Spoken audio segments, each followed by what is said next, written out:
And not to speak to the other members, outside of this setting.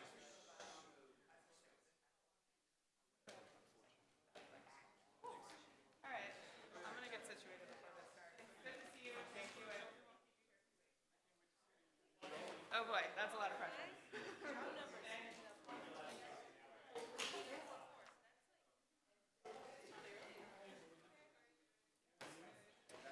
Gosh, this thing, let's see. Can I cheat? Right? So have you done many hearings? What's up? Have you done many of these planning commission county board hearings? Yeah, I took the education center use permit, here last month, so that's my first complete interaction. Good. And then I was here on Monday, and that was late night, so. What was on Monday? Staff presentation that was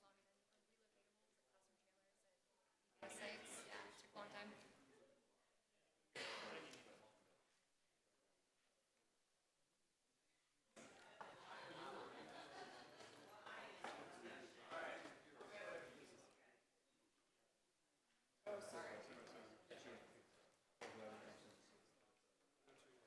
Yeah, it took a long time. I am.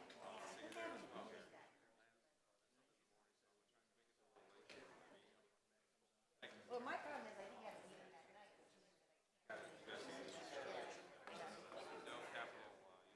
Yeah.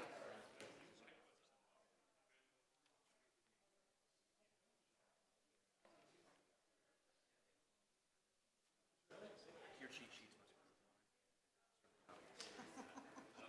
Well, Nick put it together, but it's kind of a standard of what we put in it. Yeah. The one thing I realized is you don't have any. Yeah, I typically have a little cheat sheet.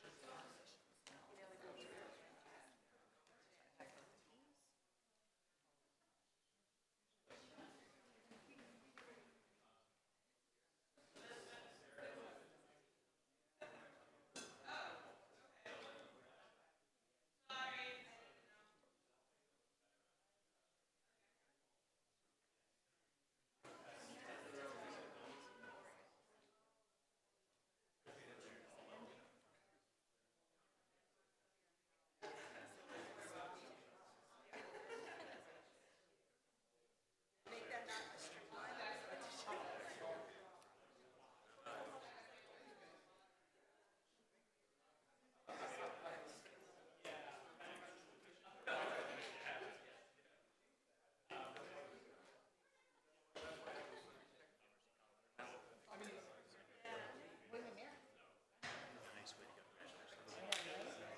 I am so, we are so, and I said to Bill, I said, do not push it, because if you push it, he's gonna do Boulevard. We just asked him a lot of questions, we never said.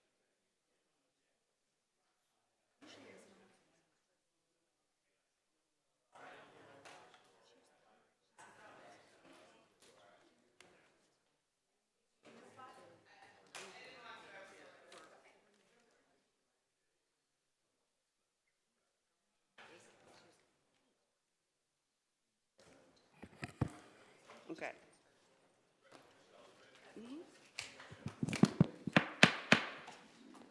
All right, good evening and welcome to the second monthly meeting for June for the Arlington County Planning Commission. Tonight on our agenda we have the site plan and GLUP amendments for the 11th Street development at Washington and Kirkwood. If you are here tonight to speak on the agenda item, please turn in a speaker slip to Ms. Johnson, our clerk, before she calls the item, which she'll do shortly. Also a reminder to staff, the applicant, and planning commissioners to remove cell phones from the dais or the table as they do interfere with the microphones. So with that, Ms. Johnson, can you please call the next agenda item?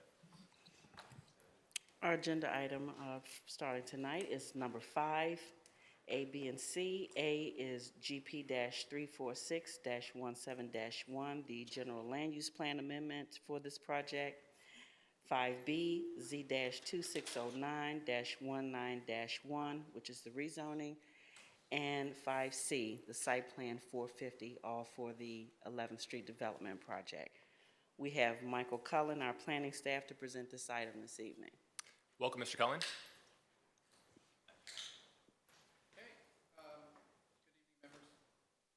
I don't believe your microphone is on, Mr. Cullen, or it's not close enough to you.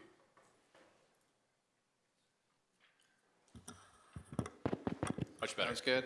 All Yes. right. Yeah, that's better. Thank you.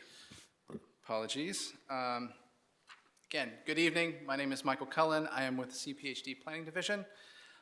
This item includes 3 requests associated with the 11th Street Development Site, also referred to as the Washington and Kirkwood project, including a GLUP change from service commercial to medium office apartment hotel, a rezoning from C2 to CO 2.5, an associated amendment to the sign map to amend line A to encompass the property, and a new site plan for a multifamily residential building with modifications of use regulations to include required parking and additional density.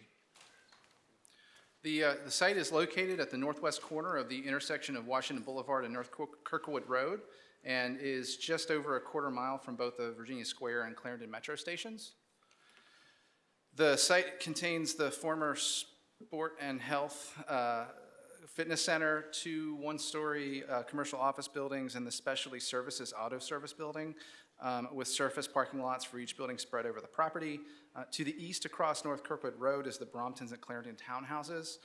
To the south across Washington Boulevard are the Truland Building and the GMU Foundation Building. And to the west, adjacent to the site, are Baird Automotive Car Repair and the Ball Family Burial Grounds. And bordering to the north is the Arlington YMCA property. So these images provide some views of and around the site, including clockwise from the top, the intersection of Washington Boulevard and North Kirkwood Road, looking northwest, the Ball Family Burial Ground site, the Arlington YMCA looking south down North Kirkwood, and then looking east down North Washington Boulevard from Baird Automotive, and then finally the Bromptons at Clarendon. The current GLUP designation is Service Commercial, and the existing zoning is C2 Service Commercial Community Business District. The proposal includes a change in GLUP designation to Medium Office Apartment Hotel, and then a request to rezone the property to CO 2.5.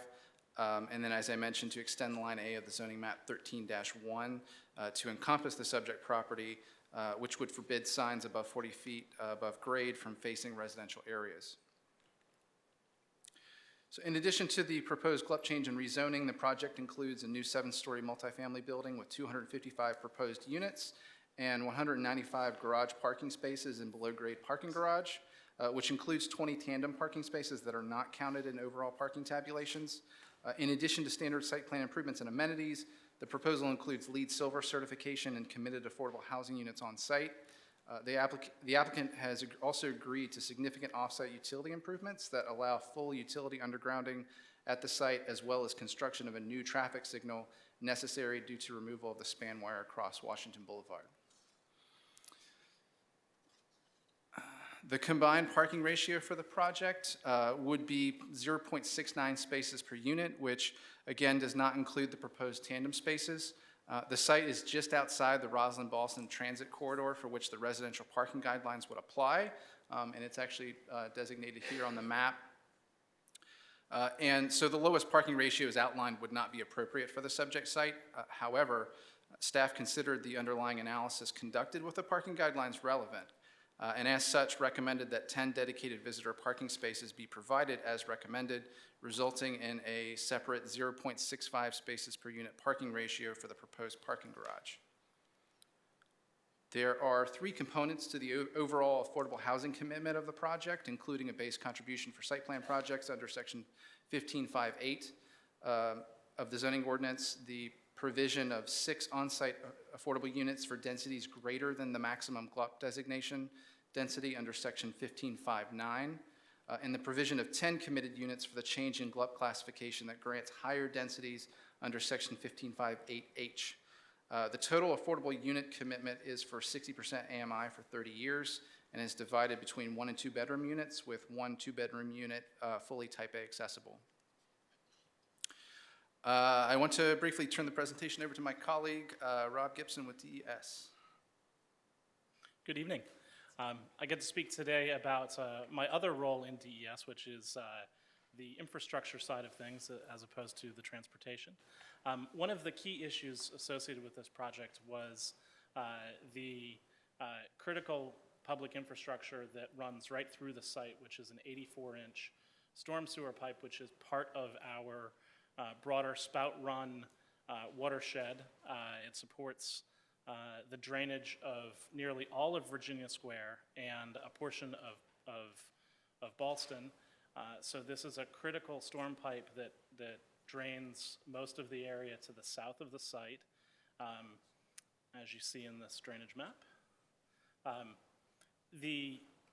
Let me go back to the spout run information. The spout run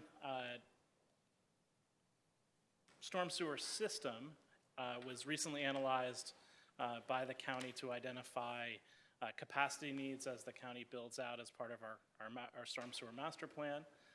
And we identified this storm sewer as needing capacity improvements along with other segments of the pipe to the north and south of this segment.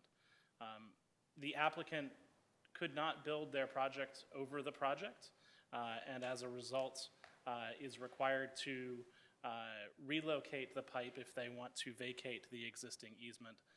And so they are proposing to relocate the pipe around the site in this U-shaped pattern.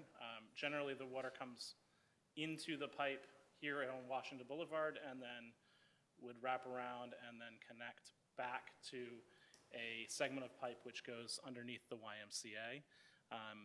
Both this pipe and the YMCA's pipe would ultimately need to be replaced and moved out of the site area in order to facilitate the development identified in the Special GLUP Study Plus plan. And so what we did was we looked at the capacity required to support both existing conditions and our long-term goals. We identified that the applicant could relocate the pipe around the site in this configuration with a 8x8 culvert below grade, and that would support existing capacity with the 90-degree bends in the pipe. And then ultimately, when the pipe to the segments to the north is relocated, the pipe would support our long-term storm sewer capacity needs. There's an additional element associated with this area related to storm water management, which is also overland relief, which is a term related to moving water away from the site if it isn't getting into our storm system for whatever reason. Either the system is blocked or the storm events are at an intensity or duration which would otherwise put our system at capacity. The applicants looked at a solution to address both of these issues, both the relocation of the pipe and the overland relief, by locating the storm pipe within their property, approximately within a 20-foot easement just adjacent to the site. This 8x8 culvert could not be placed in North Kirkwood Road because of existing utility conflicts and utility runs. So the only place was to place it on their site. And as a result, the applicant had to push their building back off both the sidewalk and their property line. And in this zone between their building and the back of this wall here, this area will also support the overland relief so that in storm events where the low point here in Washington Boulevard has localized flooding, that flooding would not flood to the south of the site. It would otherwise wrap around and continue around North Kirkwood Road to move away from adjacent property, and this is really important as it limits the impacts of localized flooding events. So this buffer helps support that flow. What would happen is if this area was to flood, it would continue around the building and then could drain out to North Kirkwood Road. This would be the natural path for water in this area, albeit for the fact that the intersection of Washington Boulevard and Kirkwood is a high point relative to this site. So this allows the water to flow around that high point and would not cause substantial flooding of Washington Boulevard before it could reach Kirkwood. And so that is why you see the design today. We've worked with the applicant to ensure that the capacity of the storm pipe is appropriate, along with the design of the overland relief area is appropriate and consistent with the county's goals and needs identified in our comprehensive plan elements. And I'll hand it back to Michael to continue the discussion. Okay.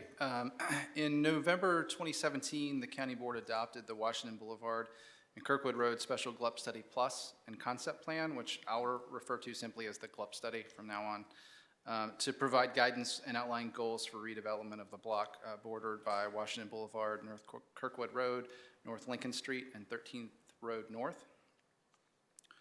The GLUP study identified, it anticipated 3 development sites, including the subject 11th Street development site, the American Legion site that was approved for redevelopment by the County Board in February, and the Arlington YMCA site occupying the northern half of the block. The special GLUP study provides 15 guiding principles that provide recommendations for issues that include circulation, character, open space, housing diversity, preservation, and building transition and design. It also included are 3 concept maps that illustrate how to achieve these principles and envision circulation and open space, building height and form, and land use. The conceptual site circulation and infrastructure improvement goals are outlined across the block, including 2 north-south connections from Washington Boulevard and an east-west connection through the block terminating at 12th Road. Guidance for these connections identify them as shared pedestrian priority street typologies that provide access for vehicles, bicycles, and pedestrians. The GLUP study does not prescribe specific open space to the subject site area. Specific open spaces are identified primarily on the YMCA site, including a park space along North Kansas Street at 13th Street North, and a preserve of existing trees, and enhanced open space area on the north and west borders of the Ball family burial grounds. Examples of the shared pedestrian priority street typology were also provided for future guidance, with final design of each connection to be determined upon submission of final site plans. The County Board provided guidance for material treatment of north-south alleys within the GLUP study area as part of the American Legion project approval in February. And staff worked with the applicant to continue the vehicular paver treatment on the north and west alleys of the subject site. The proposed project will deliver the second north-south connection envisioned in the GLUP study with the west alley. The final orientation and design of the east-west connection will be determined with redevelopment proposal for the YMCA site, which is necessary to provide the appropriate engineering analysis. The north alley proposed is with the 11th Street project represents an interim condition until future redevelopment occurs. However, staff reviewed the north alley so that it would be consistent in treatment with the GLUP study recommendations independently should redevelopment not occur on the YMCA site. Conditions of the site plan would provide for future cooperation and construction easements necessary to achieve the final east-west connection. This slide further represents the evolution and design of the alleys throughout the public review process. So this exhibit provides one example of conceptual alignment for the planned east-west connection based on parcel lines and topography across the block, but I want to stress that this is a mock-up by staff for illustration purposes only, with no engineering consideration.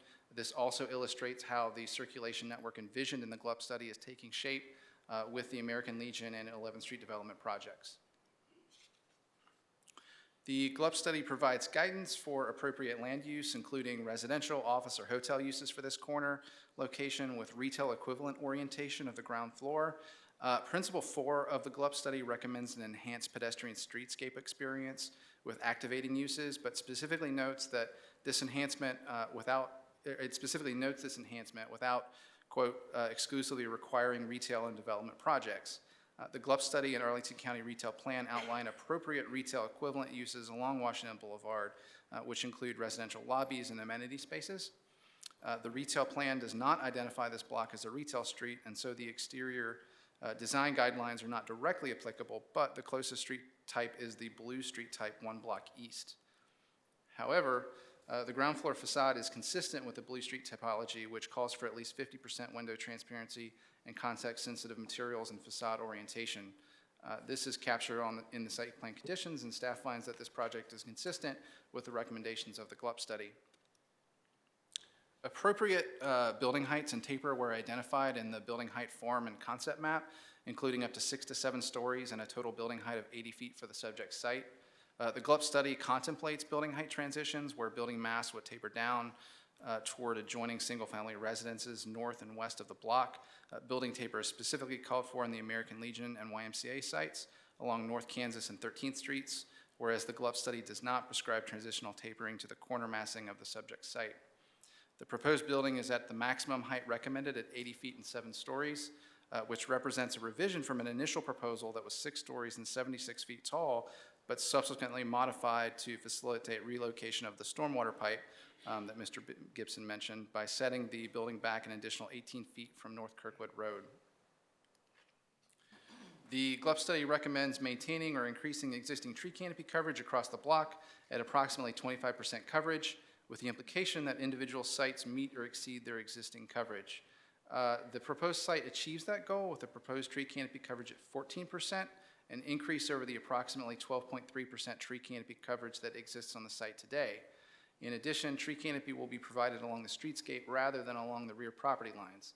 A significant portion of the overall tree canopy coverage across the study area is located on the Ball family burial grounds and the YMCA site, which includes a stand of trees along 13th Street that the GLUP study identifies for preservation. Public process for the project included 3 SPRC meetings between February and April, a presentation of the archaeological assessment to the HLRB, and consideration by Transportation Commission, who recommended unanimous approval for the project. The project was heard as an info item by Housing Commission in May and will be heard actually at tomorrow's, or at the June 5th meeting tomorrow evening, June 6th meeting. In closing, staff recommends approval for the request to change the GLUP designation from service commercial to medium office apartment hotel. Staff recommends approval of the request to rezone the subject site from C2 service commercial community business district to CO 2.5 mixed use district, and related update to the zoning map 13-1 to amend line A to encompass the property. And staff recommends approval for the subject site plan for a 255 unit multifamily residential building with modifications of use regulations to include required parking, additional density, and other modifications as necessary to achieve the proposed development plan. So now I would like to turn the presentation over to the Historic Preservation Program staff to provide a summary of research that was requested during Site Plan Review Committee. Hi, my name is Angelina Jones. And here we go. So burial grounds such as the Ball family burial grounds were common on mid-Atlantic farms and plantations in the 18th and 19th centuries. They were usually sited on high ground near the primary dwelling and delineated by a wall or a fence. It is believed that more than 55 Ball family members and collateral descendants were buried here. You can see an abbreviated family tree on this slide. In 1985, the Arlington Genealogy Club compiled a report on graveyards in the county, and the Ball family burial ground was included. This report has the most comprehensive list of all of the Ball family descendants interred in the burial ground. Horatio Ball Sr., who left the burial ground to his surviving children after his death in 1872, is descended from John Ball and Winifred Williams, early settlers of Northern Virginia. So Horatio Ball Sr. was a farmer, and he maintained his property near Ball's Crossroads as a farm. In 1860, he had cultivated 20 acres of the total 38 that he owned and produced potatoes, rye, and corn. Historical records do not indicate that Horatio Ball Sr. kept enslaved people on this property between the years of 1820 and 1860. Further, county staff have found no evidence that he owned any enslaved people. When Horatio Ball Sr. died in 1872, his surviving children and their spouses inherited his estate. The portion of his property with the mansion, dwelling, and burial grounds, you can see here,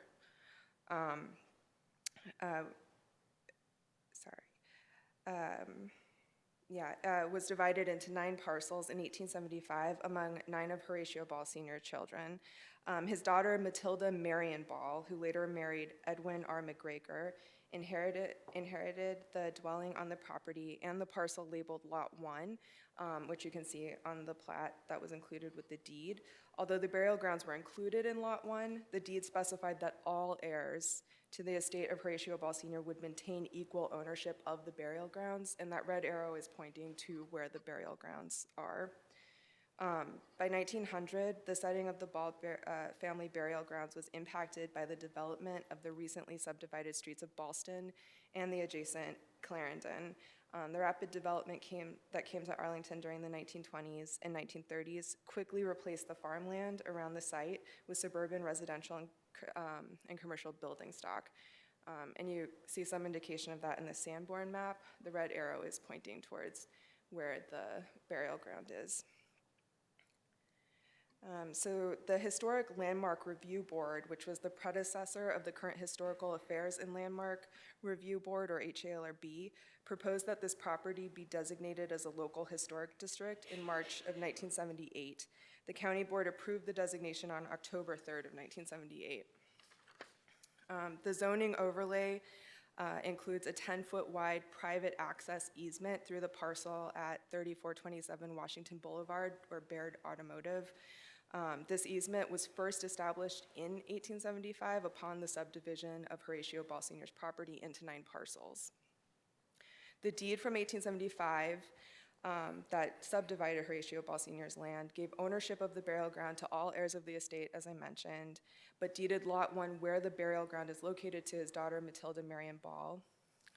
When Matilda transferred ownership of a portion of this property to her brother William Ball in 1899, the right for ingress and egress by Horatio Ball Sr.'s descendants was preserved in the legal description of the property. Matilda deeded an additional portion of her property to another brother, Edwin Ball, in 1904, and the legal description of the property likewise reiterated the existence of this private access easement. In 1925, a subsequent owner recorded a plat depicting the access easement as 10 feet in width. The dimensions of the easement were shown again in a plat recorded by Arlington County in 1939, when the county obtained an access easement on 3427 Washington Boulevard and neighboring properties to widen Washington Boulevard. The headstones on the site were moved before the local historic district designation in 1978, and they can actually be seen in their current location in a 1977 aerial. It's a little bit hard to make out, but that's where they are on the grounds. It is likely that the stones were moved in 1967 as part of a maintenance effort sponsored by the American Legion Post 139 with the help of a local Boy Scout troop. A monument listing the names of the family members buried on the site is also visible in this 1977 aerial that's in the center of the site here. Let's see, and the Department of Parks and Recreation, or DPR, mowed the grass at the Ball family burial grounds for an unknown period of time, but stopped in 2007 due to unsafe conditions and because the county did not own the land or have the right to maintain it. The zoning office does not have a fence permit on file for the installation of the chain link fence around the site, nor does the county have a survey or plat of the burial ground that includes the fence. Therefore, county staff cannot confirm whether the fence is entirely within the boundaries of the burial ground or when it was installed. There is erosion on the site, but a baseline assessment by professional archaeologists would need to be completed to determine the extent of the problem. And then these are some images that give an idea of the current condition of the burial grounds. Here you can see the monument that lists all of the family members who are buried or interred there. And then here is the location of the headstones that were moved.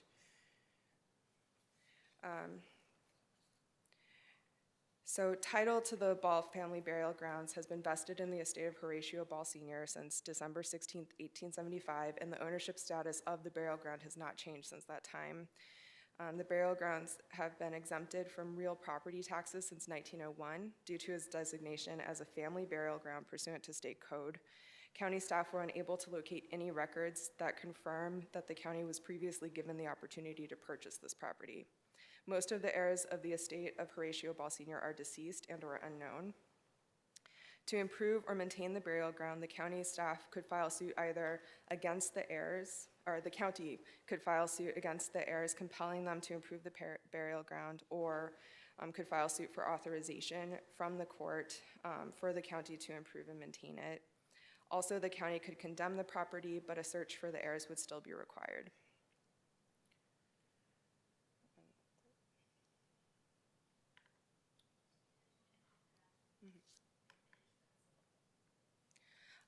Ownership of the burial ground may not be advisable given the need to determine heirs and the latent property conditions.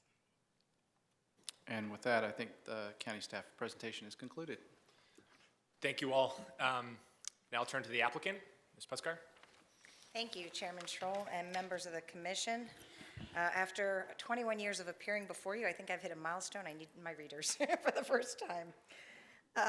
So I know my clients and our team, but I think especially my clients, are very happy and excited to be here before you this evening to present our proposed redevelopment of the property at Washington Boulevard and North Kirkwood Road. It's been a long road, starting in 2014 when my client first approached the individual property owners regarding the potential redevelopment of their property, to the start of the GLUP Study Plus process in 2016, to the start of the site plan process in 2018, to tonight. We hope that you will agree that the project before you represents a huge improvement to the existing condition and a thoughtful redevelopment that achieves the vision set forth in the GLUP Study Plus and concept plan. When we started the GLUP Study Plus process, my client had 4 parcels under control, which had been occupied for years by Sport and Health, Sly Electronics, and Zolly Motors. After significant efforts on behalf of my client, the 5th parcel consolidation was complete with the addition of the Graham State Farm property in November 2017, just as the county board adopted the GLUP Study Plus and concept plan. If you could go, keep going. And the next. It is encouraging to know that the 4 dated existing buildings on the property with surface parking lots, 6 curb cuts, overhead utility lines, and narrow sidewalks devoid of street trees will soon be replaced with a new LEED Silver 255-unit multifamily building with below-grade parking, 16 affordable housing units, pedestrian-friendly ground floor lobby and amenity spaces, an attractive enhanced streetscape, additional on-street parking, and new circulation around the site for vehicles, bicycles, and pedestrians with at-grade access to the Ball Family Cemetery. In addition to these improvements, the project will also include the following: undergrounding of all existing area utilities, both around the site and beyond. In fact, we will be removing 8 existing utility poles, both on the site, adjacent to the site, and across the street. We will also be relocating the 84-inch storm sewer that currently runs through the property into the new 8x8 box culvert that Rob Gibson explained on the east of the property. This will facilitate not only the redevelopment of this property, but the future redevelopment of the property to the north, while also meeting the county's need for increased storm sewer capacity. And of course, we will be constructing a new traffic signal and associated infrastructure at the intersection of Washington Boulevard and North Kirkwood Road. Now, while you may hear some differences of opinion about certain aspects of the project tonight, please know that we have done our best throughout the process to engage the community and to make revisions to our proposal where possible while maintaining the balancing of input from staff, citizens from Ballston, Virginia Square, Lyon Village, the Bromptons, the YMCA, and the SPRC members. We believe that the thorough and thoughtful process that has improved the design of the site and the building. The proposal is compatible with the surrounding area and significantly improves the corner of Washington Boulevard and North Kirkwood Road from its current underwhelming condition, while taking another step in the right direction towards achieving the vision set forth in the General Land Use Study Plus and Concept Plan, which so many of us, put time and effort into creating. I'm going to turn it over to Joe Plumpy, who's going to discuss the streetscape and open space improvements on the site, and then Sean Glarum will walk us through the architecture, and we'd be happy to answer any questions. Thank you. Good evening. My name is Joseph Plumpy with Studio 39, Landscape Architecture, Landscape Architect for the project, working with also Karen Phillips to try and, Karen White to, Walter Phillips to make the site not challenging anymore. Thank you very much for the staff for the interesting confines we had of the site. As you know, the site itself up on the screen there has a lot of topography up and down it, so to speak. Starting from the alleys themselves, we have specialty paving that we've always worked out with the neighborhood as well as with the client and the county itself, so as discussed by the staff. So it's aesthetically pleasing, also giving the access to the cemetery as well. Around the site itself, as you can see, the top left-hand corner is at 41 down to the intersection at 32, so almost 10 feet of grade change. We've accommodated all the overland relief as staff has mentioned. Let's go to the next slide.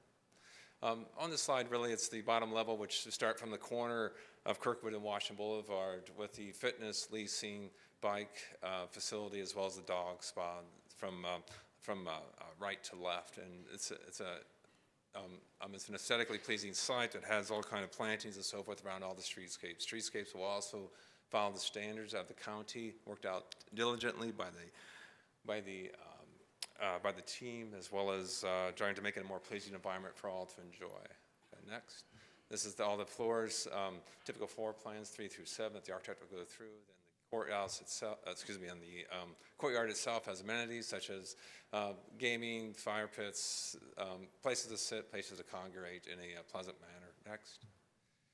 The key thing is around the site itself, you all talked about these grading and so forth. Washington Boulevard is pretty much on grade, as you see from the section number 1. Number 2, it gets closer to the corner, starts the introduction of the landscape as it embraces the building. There's also one of the many BMPs at the corner of the site that's along Kirkwood there. Next. This is a view looking at the intersection on Marsh Boulevard. Start to see the railings and so forth. That's kind of keeps it from as the sidewalk comes higher than the landscape up against the building facade. Next. We have a lot of sections here. Kirkwood going from Washington Boulevard all the way down to the alley, North Alley. Essentially, it just starts at the intersection, section number 1, 4-foot retaining wall, plus or minus, all the way down to 0. In this area between the building and the sidewalk itself will be the overland relief where the water flows through, and that never event that will never happen. Let's go. Some of the views itself, looking back at the intersection, you start to see the retaining wall as well as the landscape. Landscape also indigenous type species, adaptive and native as possible. Next. The plants, as we see them, they're going to be nice. Next. The other views looking down, Kirkwood itself, you start to see the patios that go on for the several units at the ground plane, and then the wall itself with the railing to prevent falling into it. Next. As well as the site view, this is where it's at grade, where the overland relief eventually would come through, but then just shows a nice transition from the streetscape to the building. Next. This is the view from the Bromptons to our site itself. Hope you like the building. It's beautiful. Thank you. And from that, I'm going to take it over to the architect.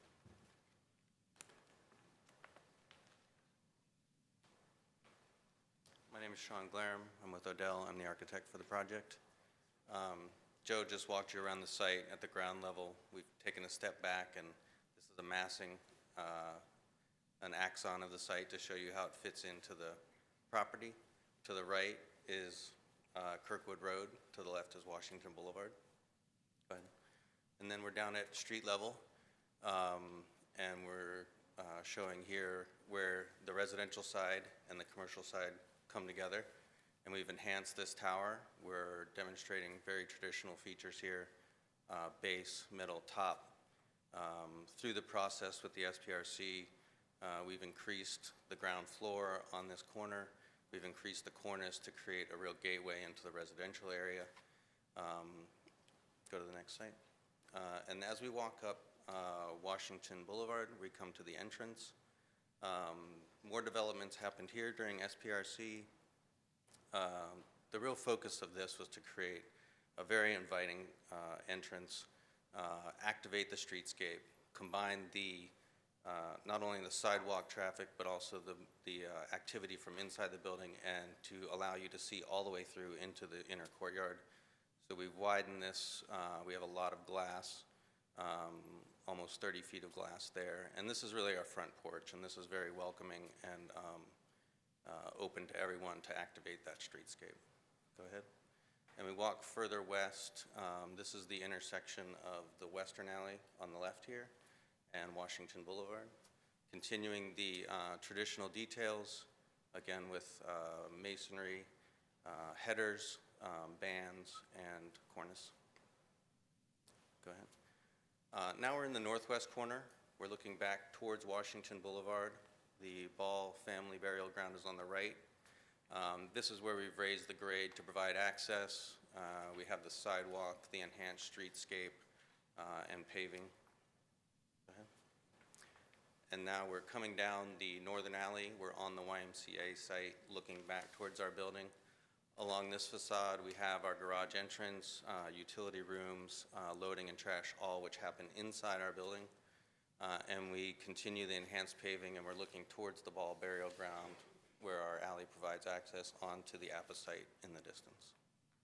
Go ahead. And now we're back out onto Kirkwood, looking down towards Washington.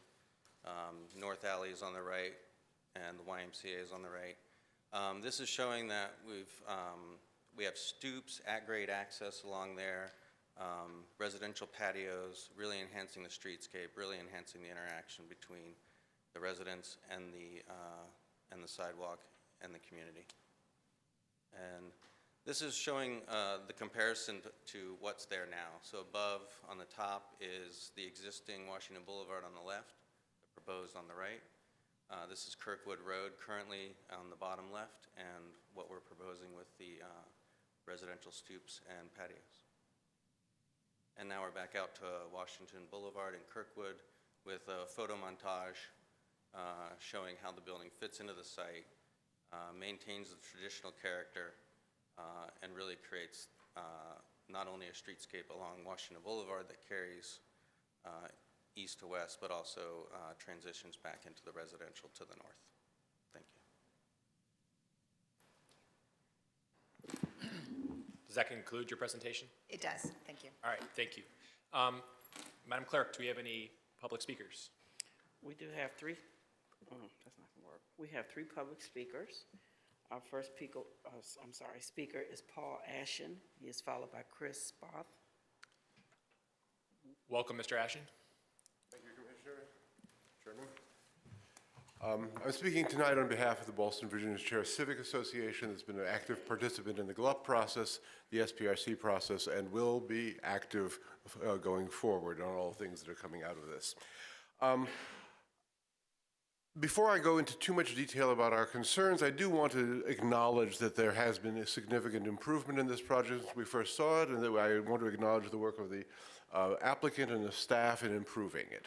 I especially would like to make note of the fact that both the APA and this project have earned, if you will, their seventh story by either providing community benefits in terms of affordable housing, or in the case of this project, by the need to accommodate the storm sewer. So I just wanted to underscore the fact that this is, I think, an earned story, and I would like to see that principle maintained going forward.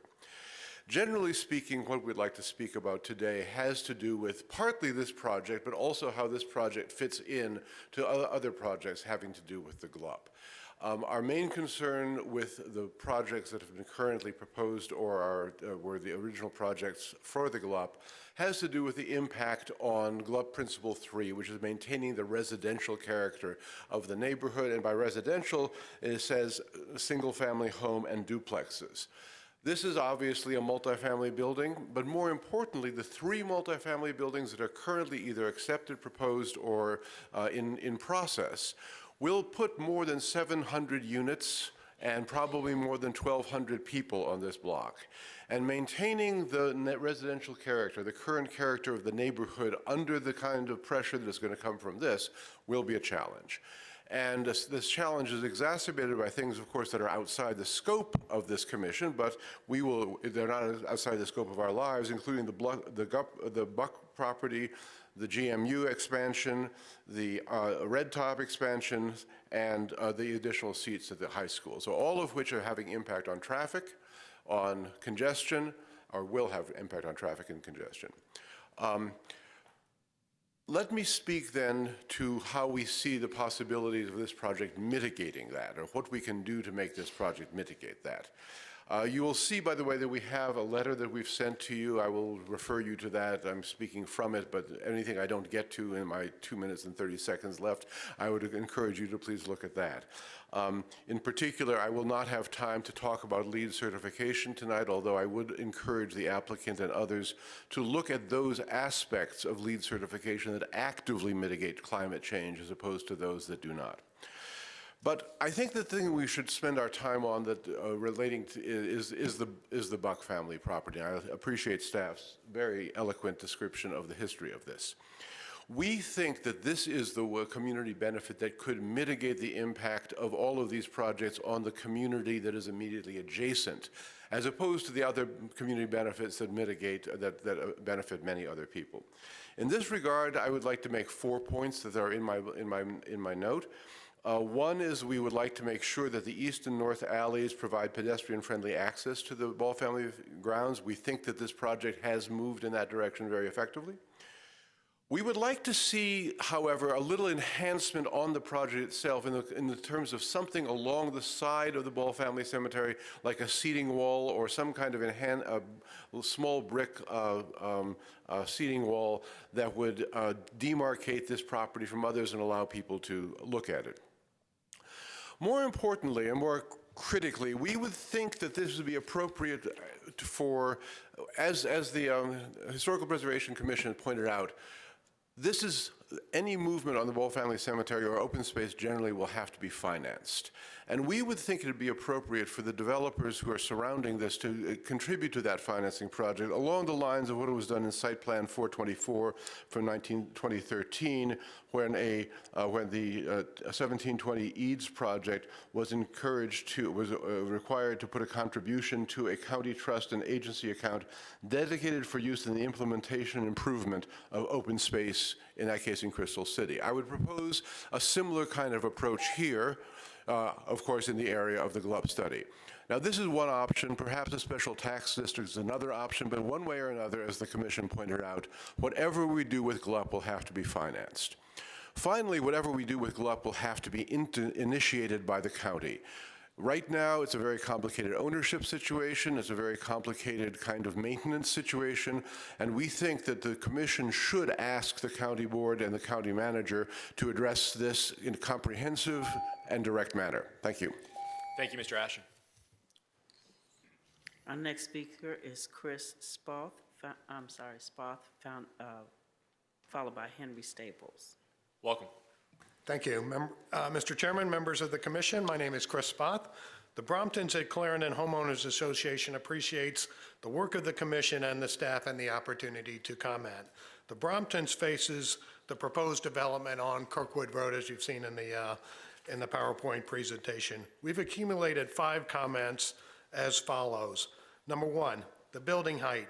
We note that the county staff has listed the height of the building as an outstanding community concern. We appreciate that. We have raised our concern consistently early in the planning phase with the developer and later in the SPS process. We believe that the site plan recommendation should be withdrawn and revised for resolution of the building height concerns. The highest townhome in the Bromptons on Kirkwood Road is 51 feet in the materials the developer has presented. The proposed building height of the project is much higher at 86 feet, which comes from the elevation slides of the developer, and 98 feet if you include the penthouse section. We believe that the building height violates the GLUP Principles 2 and 11. Principle 2 calls for a deliberate and harmonious transition with residences and reinforcement of these transitions through strategies such as building setbacks. Principle 11 for projects that organize building heights to transition down towards residential neighborhoods in a sensible way. We believe that the proposed building height, which is 7 stories, 160% taller than the Brompton's townhomes, violates these principles. Additionally, the proposed building height is inconsistent with the 2006 Clarendon Sector Plan. The proposed building is next to properties in the sector plan, including the Bromptons and St. Charles Church. The plan calls for a 20-foot, the sector plan calls for a 20-foot step back at floors 3, 4, or 5 for buildings over 60 feet high. Although the applicant points out to us that they are not subject to the Clarendon sector plan, step backs would be consistent with buildings close to the proposed building. We note that the project is being afforded parking concessions, which they are not entitled to as they are more than a quarter of a mile from the metro, yet they are not required to adhere to the Clarendon sector plan, despite the fact that the site is across the street from the perimeter, St. Charles and the Bromptons of the Clarendon sector. Our comment number 2 has to do with the building facade. The proposed building facade does not reduce the concern about height of the building. We believe that the facades of the building do not comply with GLUP Principle 15, which calls for our developers to design all sides of the building thoughtfully. The facade of the building facing the commercial property on Washington Boulevard and the facade facing the residential townhomes on Kirkwood Road are essentially identical. We note that the Penrose building, one of the applicant's other projects, offers a more thoughtful design on the side of the building facing residential home. This side has been designed to look like townhomes. Similarly, a facade like the Key and Nash building, which I think is in Roslyn, would be a better fit for the neighborhood. Our question, or our comment number 3 has to do with the Rooftop Terrace. The plans call for the Rooftop Terrace to be on the southeast corner facing the Bromptons. A better location would be the northwest corner, which would overlook the ball burial ground and the YMCA. This would reduce the noise that will impact the residents of the Bromptons. Number 4 in the comment list is pets. The proposed building will be a pet-friendly building, however, it has no green space for dogs. The applicant should be encouraged to provide a space for pets within the private interior courtyard. We are pleased that the applicant is committed to installing dog waste bag stations and waste receptacles around the perimeter of the building. And finally, number 5 has to do with maintenance, and the applicant has assured us that restrictions prohibiting the use of balconies and patios as storage facilities for items such as bins, bicycles, garbage, and recycling will be written into the residential lease. The applicant has further assured us that they will maintain the gardens, planting, and trees. Thank you again. The Bromptons Association appreciates the opportunity to comment. Thank you. Our last speaker is Henry Staples.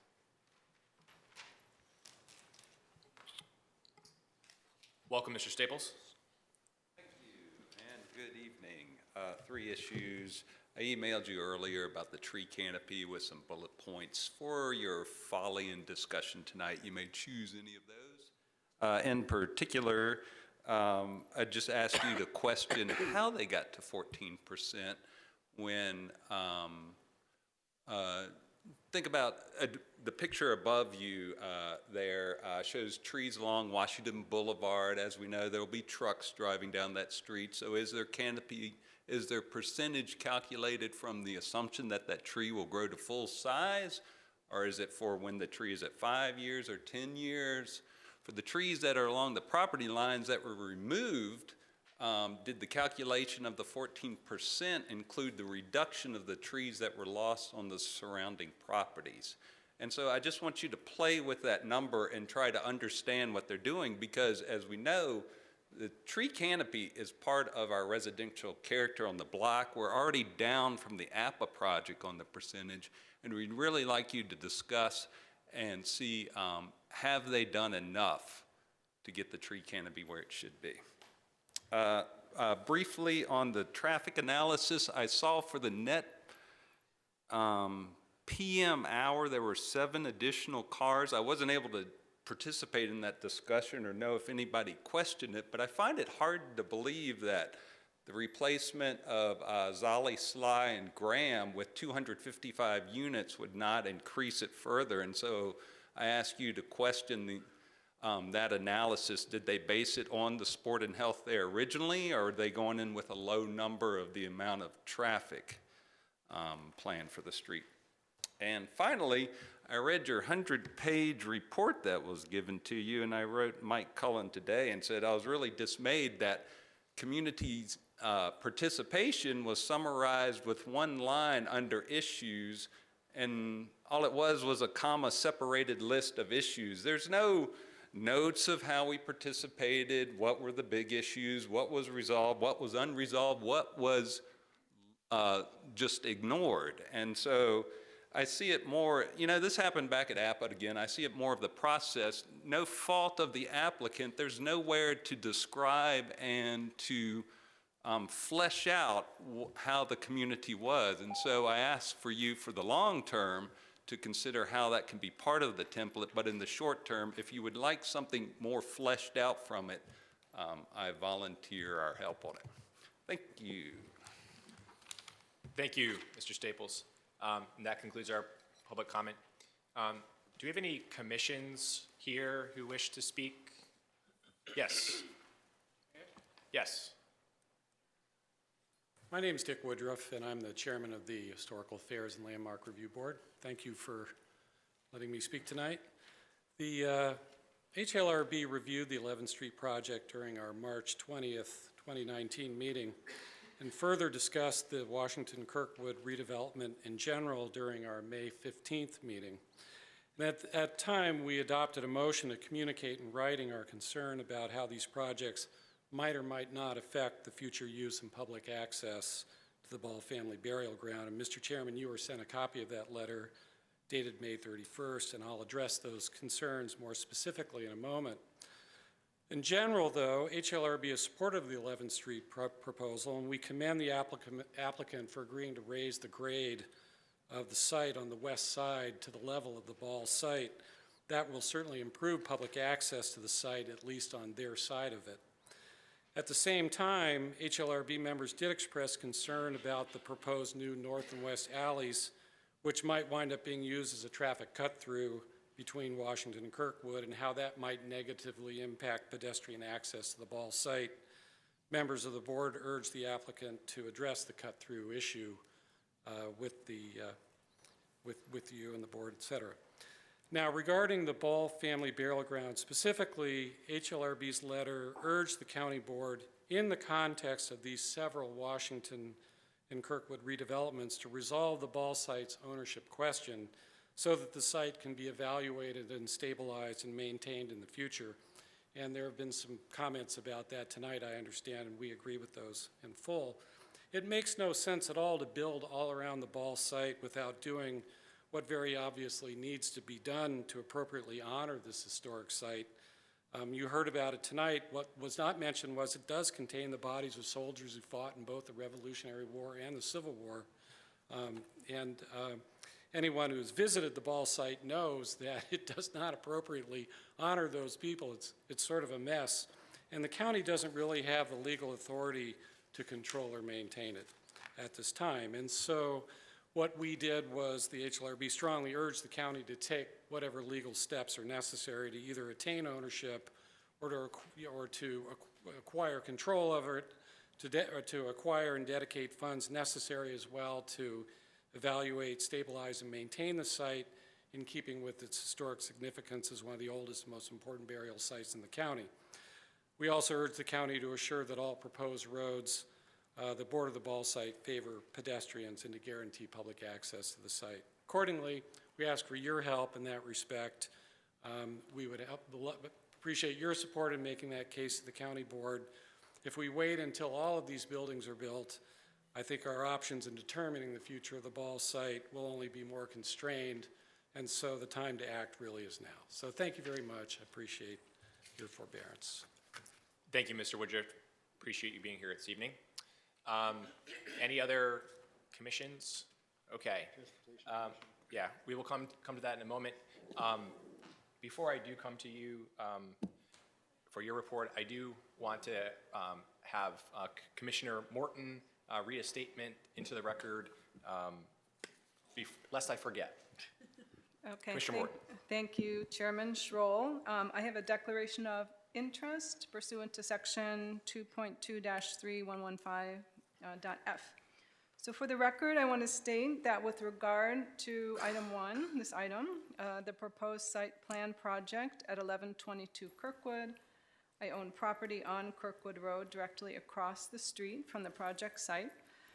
Along with all property owners immediately proximate to the project site, my property interests could be negatively or positively affected by the project. I've been advised that my property ownership constitutes a personal interest under the State and Local Government Conflict of Interest Act, but that I may nonetheless participate in the consideration of the project because my personal interest may be affected by the project in the same way as all property owners immediately proximate to it.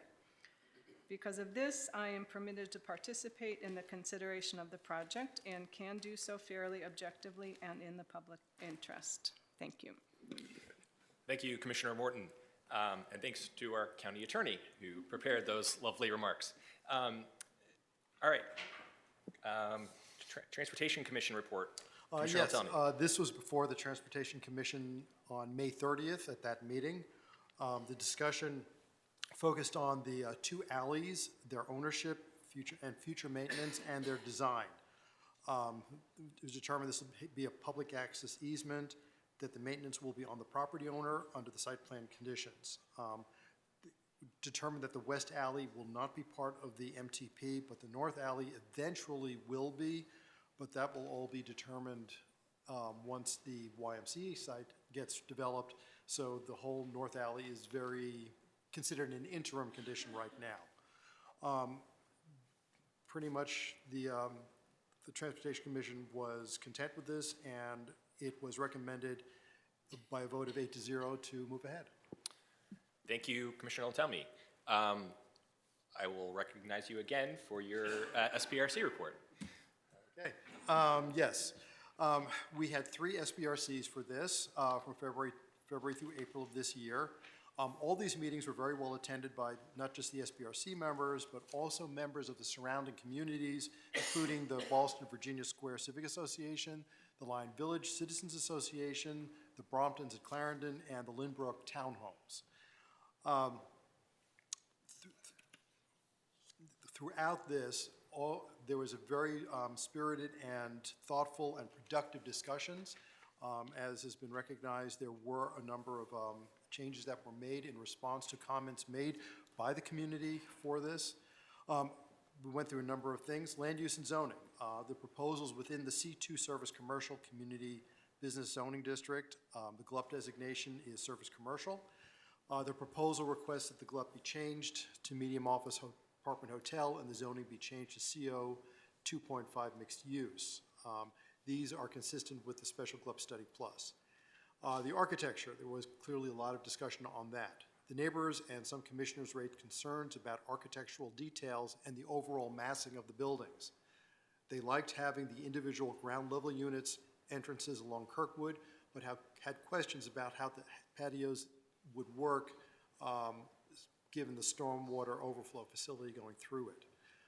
The treatment of the corner of Washington and Kirkwood was questioned at each of the meetings, and the applicant did make revisions. The massing along Kirkwood was questioned also, as was the lack of upper story setbacks. The applicant made revisions to the massing, but declined to add setbacks because the entire building is set back 20 feet from Kirkwood, the Kirkwood build-to line due to the rerouted stormwater pipe and the overflow facility. In response to other comments, the entrance was made more prominent and glass added so that passersby can see through to the center, that private courtyard in the middle. Retail equivalent uses will be along the Washington Boulevard frontage, and the building blade sign was moved from the corner to the entrance. For site access and transportation, the main lobby of the building is at the middle of the site along Washington Boulevard. The site's about a quarter mile from both the Clarendon and Virginia Square metro stations, with numerous bus lines nearby. The bicycle storage will be at ground level off the lobby, and the applicant has agreed to a TDM plan. The parking ratio of 0.64 spaces per unit with an additional 0.05 for visitor parking is proposed, comprising of 198 underground spaces, which include 20 tandem spaces. Some in the community are concerned that the ratio of 0.69 is too low and will encourage overnight parking on the surrounding streets, despite there being in a residential parking program zone. The west and the north alleys were a topic for discussion. These will be new streets, and their design was seen as important in order to create a pedestrian-friendly environment. All emphasize that they are not to be simply asphalt. The developer has agreed to a brick and concrete treatment for the west shared-use alley. A complication for the north alley, which eventually will be a street on the MTP, is that its final geometry cannot be determined until after the YMCA site is developed. As an interim condition, the applicant will maintain a design treatment similar to the west alley, and these will all be consistent with the APA site. The north alley will be graded to meet the topography of the Ball family cemetery. The location of the loading dock is off the north alley and is acceptable to all. Concerns were raised over delivery vehicles stopping along and blocking Washington Boulevard. Possible solution would be to reserve a couple of spaces in the new curbside spots for these drop-offs. The sidewalks will be widened on all the street frontages, and 6 new parking spaces will be added along Washington Boulevard. Some community members asked that the travel lanes for Washington Boulevard be widened. DES has declined to do so at this time, preferring instead to widen the sidewalks and to add the partial parking lane. For open space, the only significant open space is the private interior courtyard and the private patios along Kirkwood. The community asked whether the Ball family burial ground could be expanded or at least maintained by the applicant as part of the community benefits package. The community also asked whether there is a way the cemetery could become county-owned space. The applicant will have 16 affordable units on site, 8 one-bedroom and 8 two-bedroom units for renters up to 60% of AMI. One of the affordable units will be accessible. The applicant gets additional density that, along with the setback due to the stormwater pipe and the silver lead, allows going to 7 stories. And the applicant, as you've heard, is also undergrounding utilities. The neighborhoods questioned whether these benefits were sufficiently, quote, extraordinary, unquote, such as to justify the extra height. We've confirmed by reviewing the county board meeting discussion approving the Special Club Study Plus that community benefits do not have to be, quote, extraordinary, unquote. Now, there are still some outstanding issues. For open space, there's a desire to preserve and enhance the Ball family burial ground. That was a constant theme. The Special Club Study Plus contemplates maintaining an overall 25% tree cover, tree canopy, and adding open space to the total area covered by the study. At the SBRC, there was discussion questioning how the overall goals will be met given the degree this project covers its site. Points for discussion include a note that by the way, all these discussion points should be guided by the guiding principles, the 15 guiding principles of the Special Club Study Plus. For architecture, does the revised building sufficiently address the corner and break up the building mass along Kirkwood? Is the setback of the entire building from Kirkwood sufficient justification to not have an upper story setback? For transportation, is this parking ratio of 0.69 appropriate for the site? To what extent should the new parking spaces along Washington Boulevard be devoted to drop-off and pickup? Open space. Can the community benefits be used to expand the green space around the Ball family burial ground or be used to finance its maintenance?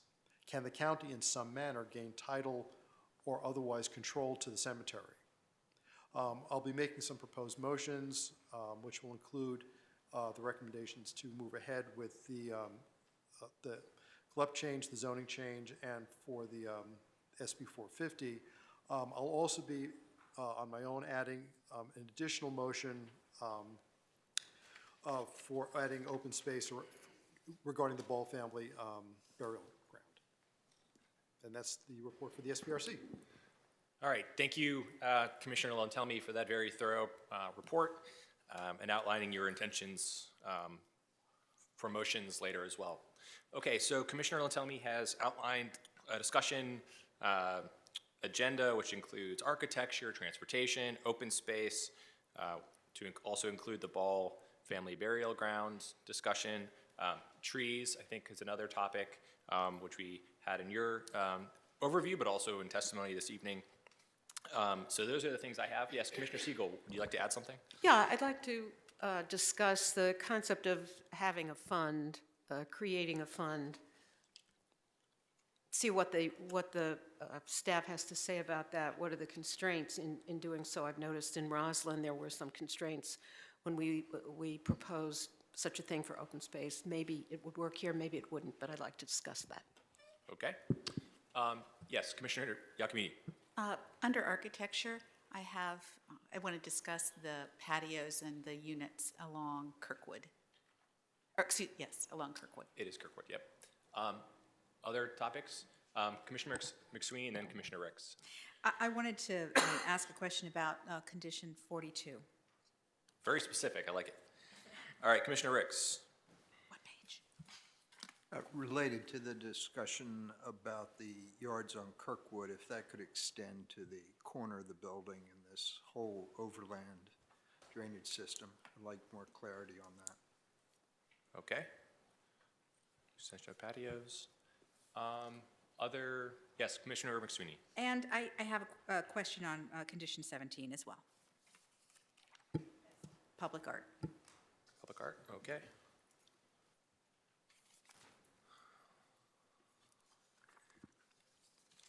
And 42, is that a transportation-related one? Sorry, it's the affordable housing. It's affordable housing? Yeah. Okay. Yeah, all right. Yeah, we should make just affordable housing, I think, its own That's section. fine. Sure. Sorry for overlooking that, since there are 16 units. I think there's some questions that we might want to just ask about that. So we'll add that more broadly as a subject. Yes, Commissioner Steinberger. Are we handling? You got to press a little harder. There you go. Parking is within transportation, just making sure Yes, that that's we how we're can- approaching it. We can definitely, yep, Okay. absolutely. All right. Okay, let's get started. If people have other topics, we can always catch all other at the end. Okay, architecture. Anything on architecture? Commissioner McSweeney. I'm looking at you and saying the wrong commissioner's name. Commissioner Giacomini. That's okay, we're in the symmetrical position. I wanted to ask the applicant to discuss a little more about the treatment of the patios and the entrances that are located to the units that are below grade at Kirkwood. And I apologize, I did miss the meeting on architecture on the SPRC. And the reason that I'm asking about these is that essentially that is a flood zone. I realize Mr. Gibson will tell me it's probably, what, 100-year flood zone? You know, should there just be too much water in the stormwater pipe but, you know, these days we hear 100 years and actually it then happens next month. So I just want to see a little bit more about how they're designed so that should water ever enter that area, as it is designed to do, that it's not immediately going to penetrate those front doors. Is there a separation? Do we have plantings? How are we handling that? Okay, great. Thank you so much. So if you look at the overland relief area, one thing I wanted to point out, one of the staff slides, and we can supplement that, showed fences around the patio. And we've actually since removed those during discussions with SPRC and others to make sure that that overland relief area is as open as possible. So instead of having enclosed patios, they will be open with, you can see, kind of landscaping separating it. As to the units, if you can kind of see the register line right there, that is the first floor level of the building. So if you're on Kirkwood Street, it's approximately 4 steps at that. Into the unit? How many? Yeah, at Washington Boulevard. 5 feet at that point, and then as you go up the street. So it's 5 feet between the grade and the first floor of the unit. Approximately 5 feet. Take me from the back edge. Take me from the edge of the Y property up to Washington Boulevard. Okay, so we're gonna need to go the other direction. Yeah, that might be. Only because I always like to do things Go backwards. back to the overland relief. Number 16.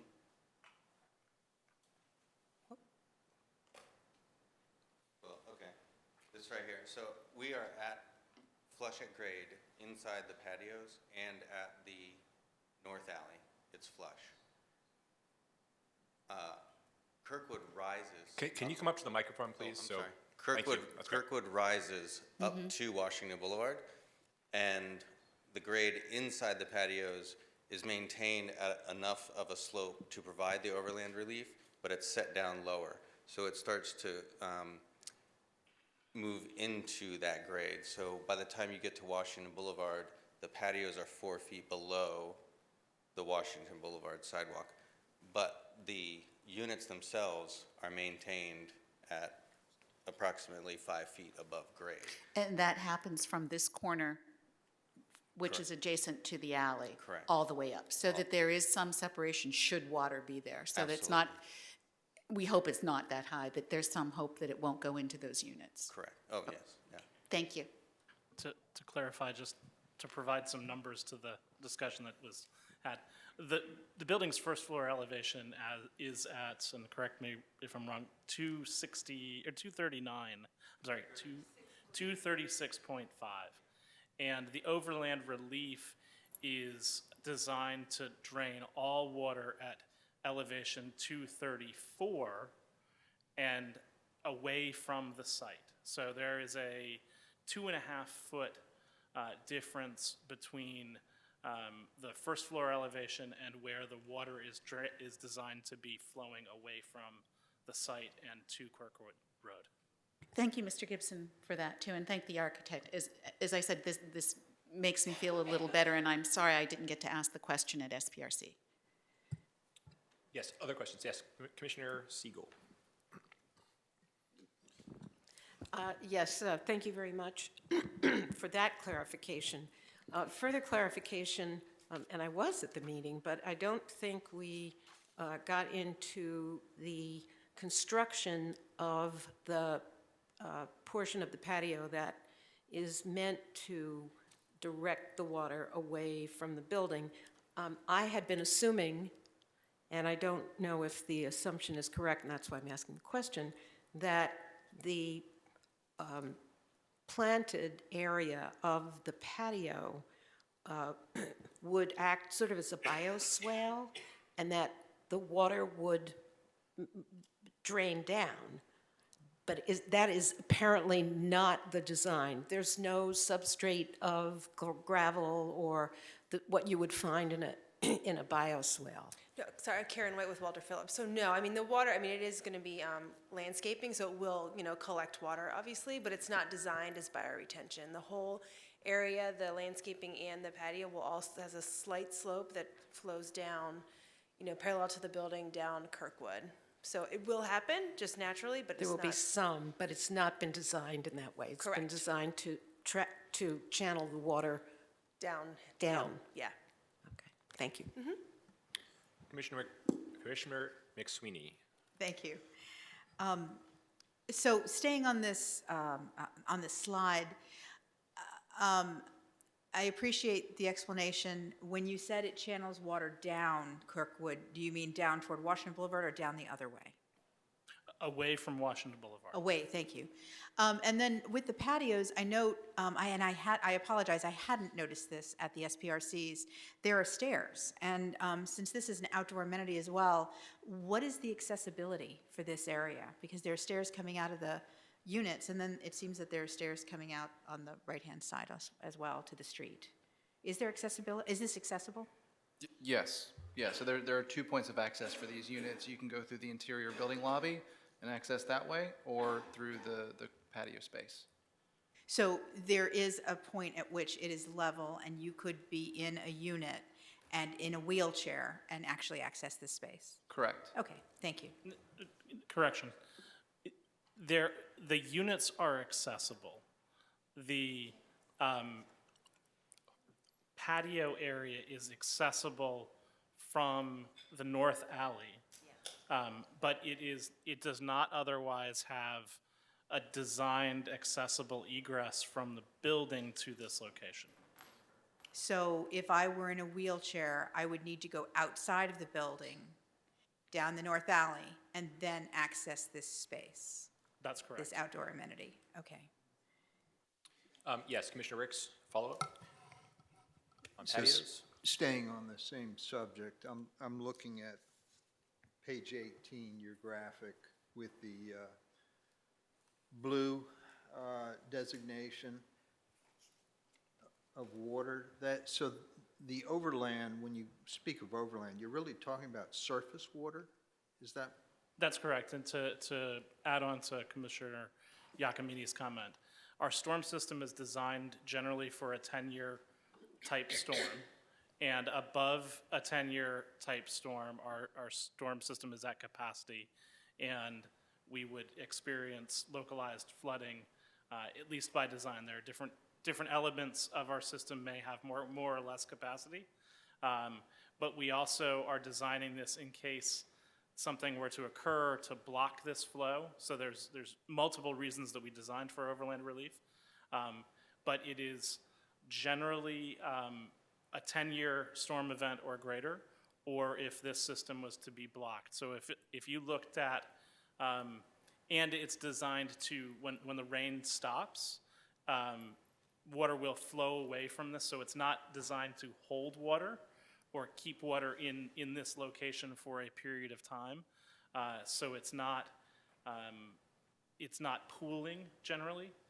In addition, it doesn't pool or collect in a manner that would have an impact on the sidewalk that would cause, say in wintertime, icing or something like that. There's positive drainage away from the building and to the street during normal rain events, so the sidewalk wouldn't otherwise ice up or things like that.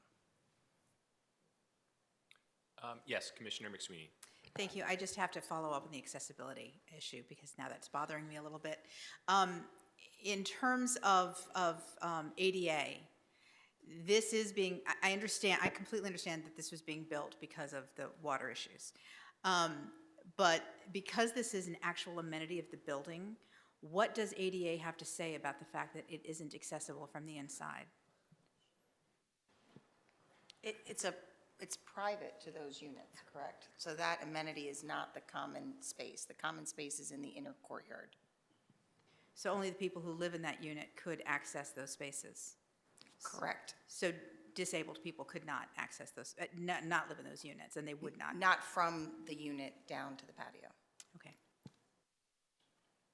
Right. Anything else on architecture? Yes, Commissioner Steinberger. For a clarification, and the visual we were on, it's about the patios, so whatever visual you want to put up is fine.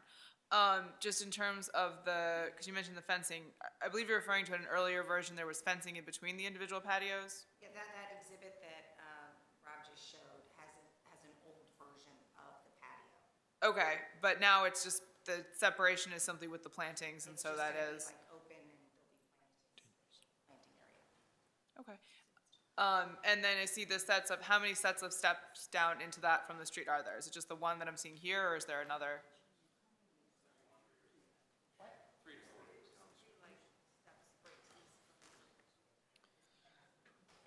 There are 3 access points from Kirkwood. 3 access okay. And then there's the access point off of the alley.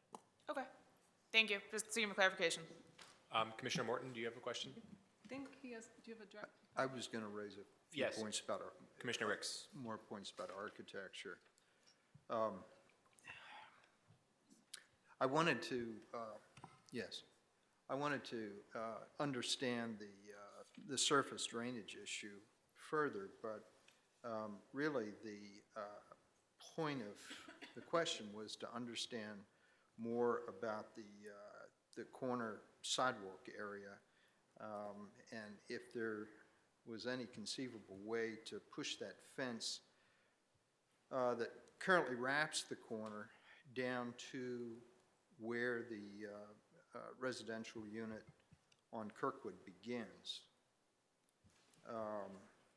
Again, with the idea that that corner becomes a more open and public space rather than that recessed or depressed green space. A couple of other points on architecture to address the building massing. Again, on Kirkwood, the 6th window bay from the corner of the North Alley and Kirkwood, the actual, for lack of a better word, the notch, the dark material, the notch there, goes through all the way to the roof.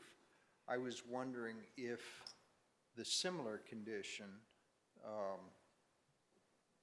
going further south in the notches, if also those notches could go through to the roof with the idea that you'd get more expression of the individual bays of the buildings that are expressed rather than have that continuous dark cornice line. I just think it would help break that facade up a little better. And my last point was if there was ever consideration to do a contrasting brick base just to further articulate the groundscape and the sidewalk level of the building, and also again to break mass down a little bit more so that the brick was not the same brick of the bays. So maybe we'll have the applicant respond to that. I don't know.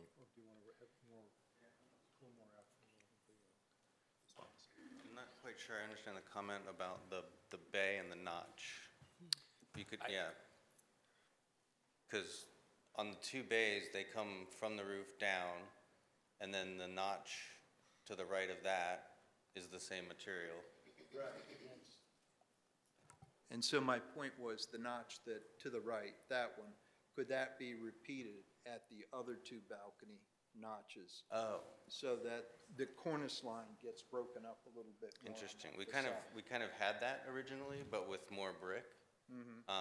And we felt that making that continuous would more achieve bringing that piece back instead of calling more attention to it. So we kind of had that originally, but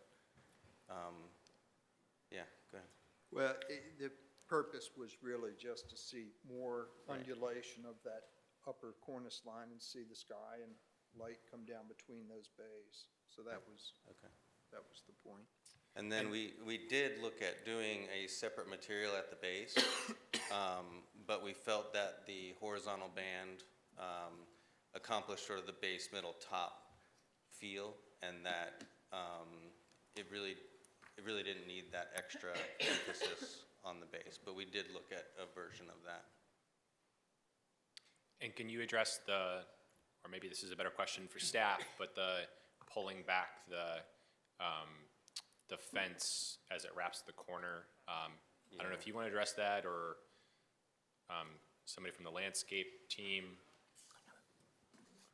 So Mr. Gibson? this has been an issue that we've had a lot of discussion about. The challenge is that we do need this area to support the drainage in those flooding events wrapping around the building. And in order to do that and to get sort of a flow through this area, we needed to maintain a wall that's about 4 feet at this edge. So the challenge is that you'd still have to put a fence in order to prevent falls from that height by code issues. So we can't just, we didn't think that it was appropriate to sort of step down into that zone. It's meant to be a private zone for the building users as it wraps the patio, when it begins the patios. So we didn't think introducing sort of a tiered steps in that space that might suggest public access was an appropriate design there. So I think Commissioner Ricks was also just talking about pulling back the fence towards the building face. Is that correct, Commissioner Ricks? Pulling it a little further down to where the residential units project out on Kirkwood. Right, so there's two avenues that you looked at, which were, or that you mentioned, which were pulling the fence back, sort of giving more space to the sidewalk in that zone, and otherwise giving it to the public as public space. So we looked at it from two perspectives.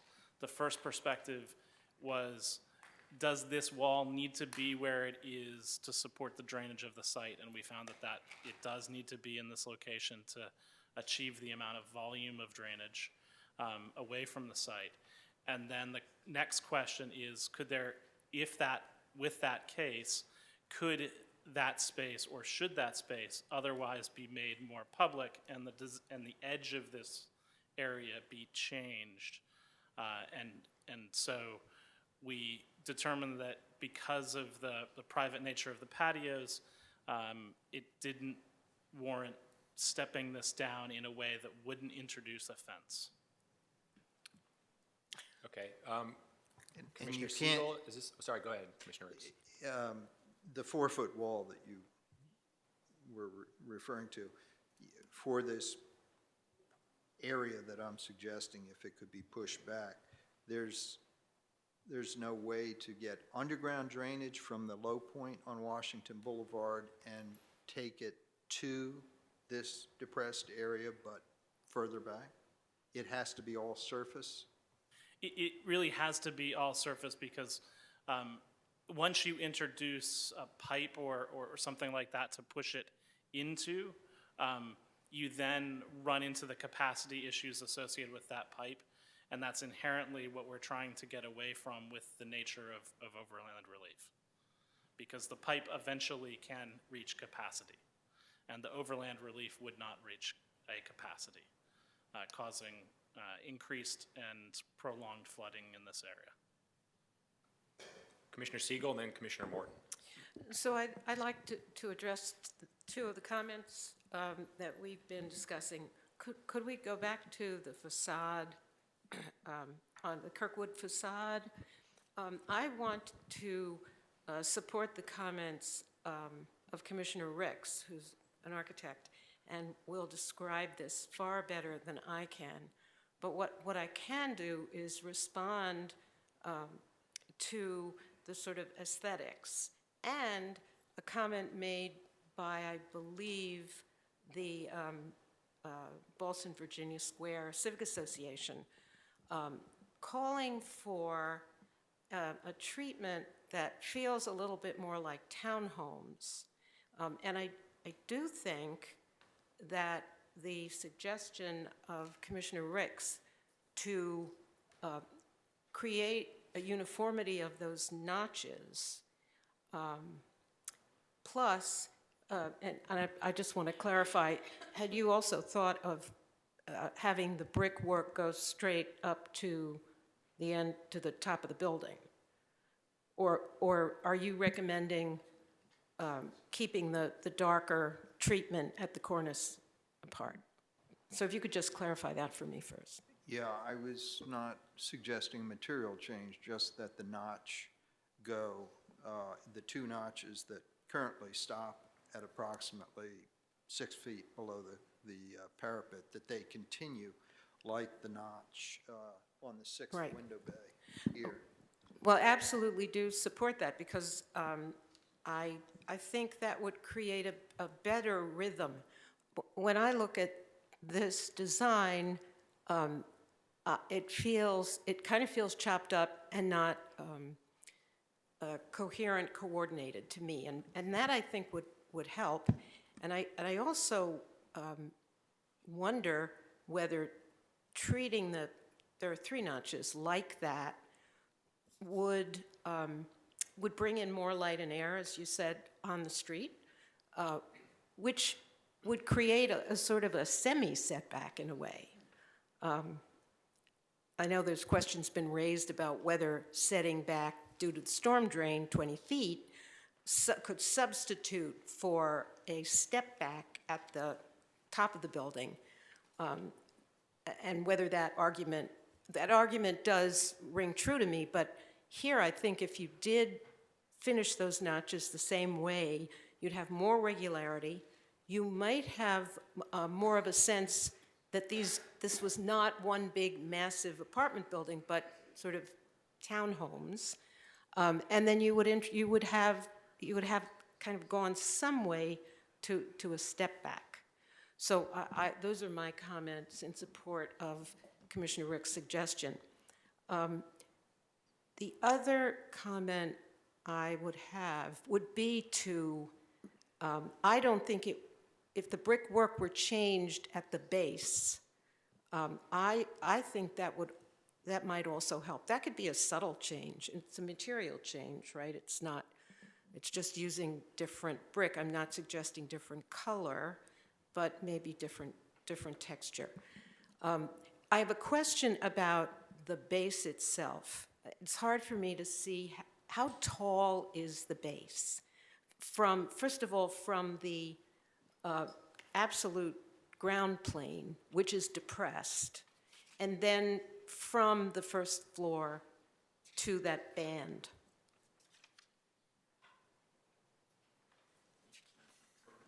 You're confirming, okay.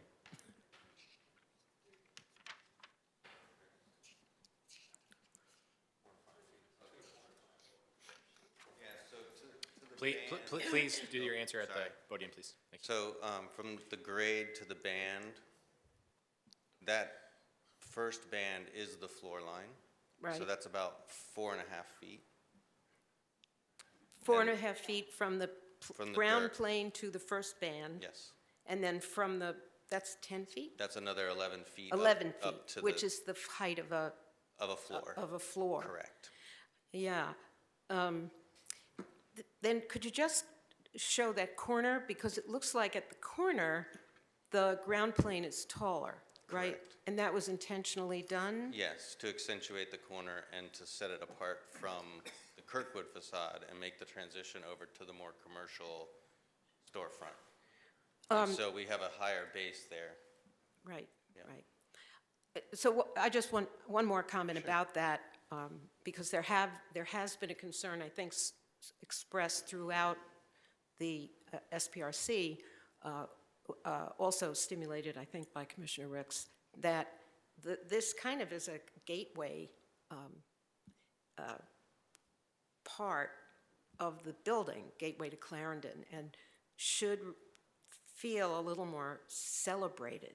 And I think Commissioner Ricks was going there by working with the fence, but it appears that hydrologically and from an engineering standpoint, staff does not want you to go in that direction, and I would accept that. But I wonder, I was thinking how to further distinguish that corner. Could there be a clock? Could there be something added to distinguish it? The entrance is not there. The entrance is on Washington Boulevard. And I find that somewhat unsatisfying. So I don't know if you can put a clock there, or you can put just something to mark that as an important part of this building and relate it to the surrounding community. Commissioner Morton, and then Commissioner McSweeney. Okay, thank you. I wanted to associate myself with the comments of Commissioner Ricks and Siegel with respect to the vertical element. And just typically when a facade is interrupted, then the vertical elements go all the way up to the top. And for me, I think one of the big issues here is the perceived massing. You keep hearing that over and over. And I do think maybe unintentionally, again, when materials change in facades, typically we want the dark lower than the light. And if you're thinking about different materials, maybe the panel is considered the lighter material than the brick. But I think the kind of continuous band really kind of reinforces this dark feeling on the top architecturally. So, and again, this is a good slide to look at. I appreciate the applicant's response to the SPRC comments about breaking up the facade. I'm just not really sure, again, with this very strong horizontal dark element that's very straight. You can see this corner, and then we have the sort of curvy elements on the very corner. The top of the building, again, going back to this issue of the base and the middle and the top sort of seems unresolved in an unsatisfactory way, especially when anchored by such strong corners. I wonder if you have any response for why you just treated the top in that section as plain. I think it was just a reaction to trying to set that apart, that top floor apart from the rest of the building. Originally, we had the notches in there. I think that could be successful as well. So I think maybe taking that comment into account will help that top piece and some of the concerns that you guys addressed. All right, thank you. Commissioner McSweeney and then Commissioner Ricks. Just briefly, I was going to just associate myself with those comments as well. Somebody referred to that as the eyebrow, and so I think that it actually was very apt. And I appreciate the fact that you've been very responsive. I mean, you've been hearing these comments at SPRC because we have had a little trouble, I think, with some of the building architecture, especially there, and how to break it up. So it sounded to me like you were saying you will look at putting those notches back, which I think would really go a long way. Thank you. Commissioner Ricks and then Commissioner Steinberger. I just wanted to clarify one comment that was made earlier, I think by Commissioner Siegel. I have referred to this intersection as myself, as a sort of a gateway intersection. I made that reference back when we were, well, even before that, during the GLUP Study Plus. So I don't necessarily see this building as a gateway. It's fronting on what I have called a gateway intersection. And the reason I call it a gateway intersection is because of Kirkwood, which is a fairly important arterial road, and Washington. But it's the transition from the Lion Village and the residential neighborhood into Clarendon, into the commercial core of Clarendon, from this coming north to south direction. And particularly in light of all the street improvements that are being done at Washington and Wilson Boulevard, coming down Washington Boulevard and further connecting this site to the urban core of Clarendon. So anyway, I've always wanted this intersection to be open, more urban, more civic, to the greatest extent possible because of that comment, because of its, I think, strategic location to the Clarendon urban core. And that's why I have made the comments about pushing that fence back and trying to maintain more of that corner as part of the civic space. Thank you, Commissioner Ricks. Commissioner Steinberger and then Commissioner Lentelmi.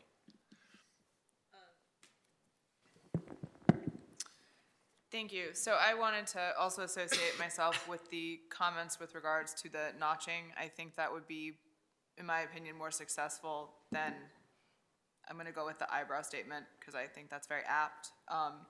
I think some of the switch in materials is troubling to me a little bit, and I think when it comes to kind of the massing of the building, that can be better done with the continuation of the notches and that approach as opposed to kind of the change in materials to the dark materials on top. I guess when it comes to kind of the intersection at that corner of Washington and Kirkwood, I'm personally less troubled with sort of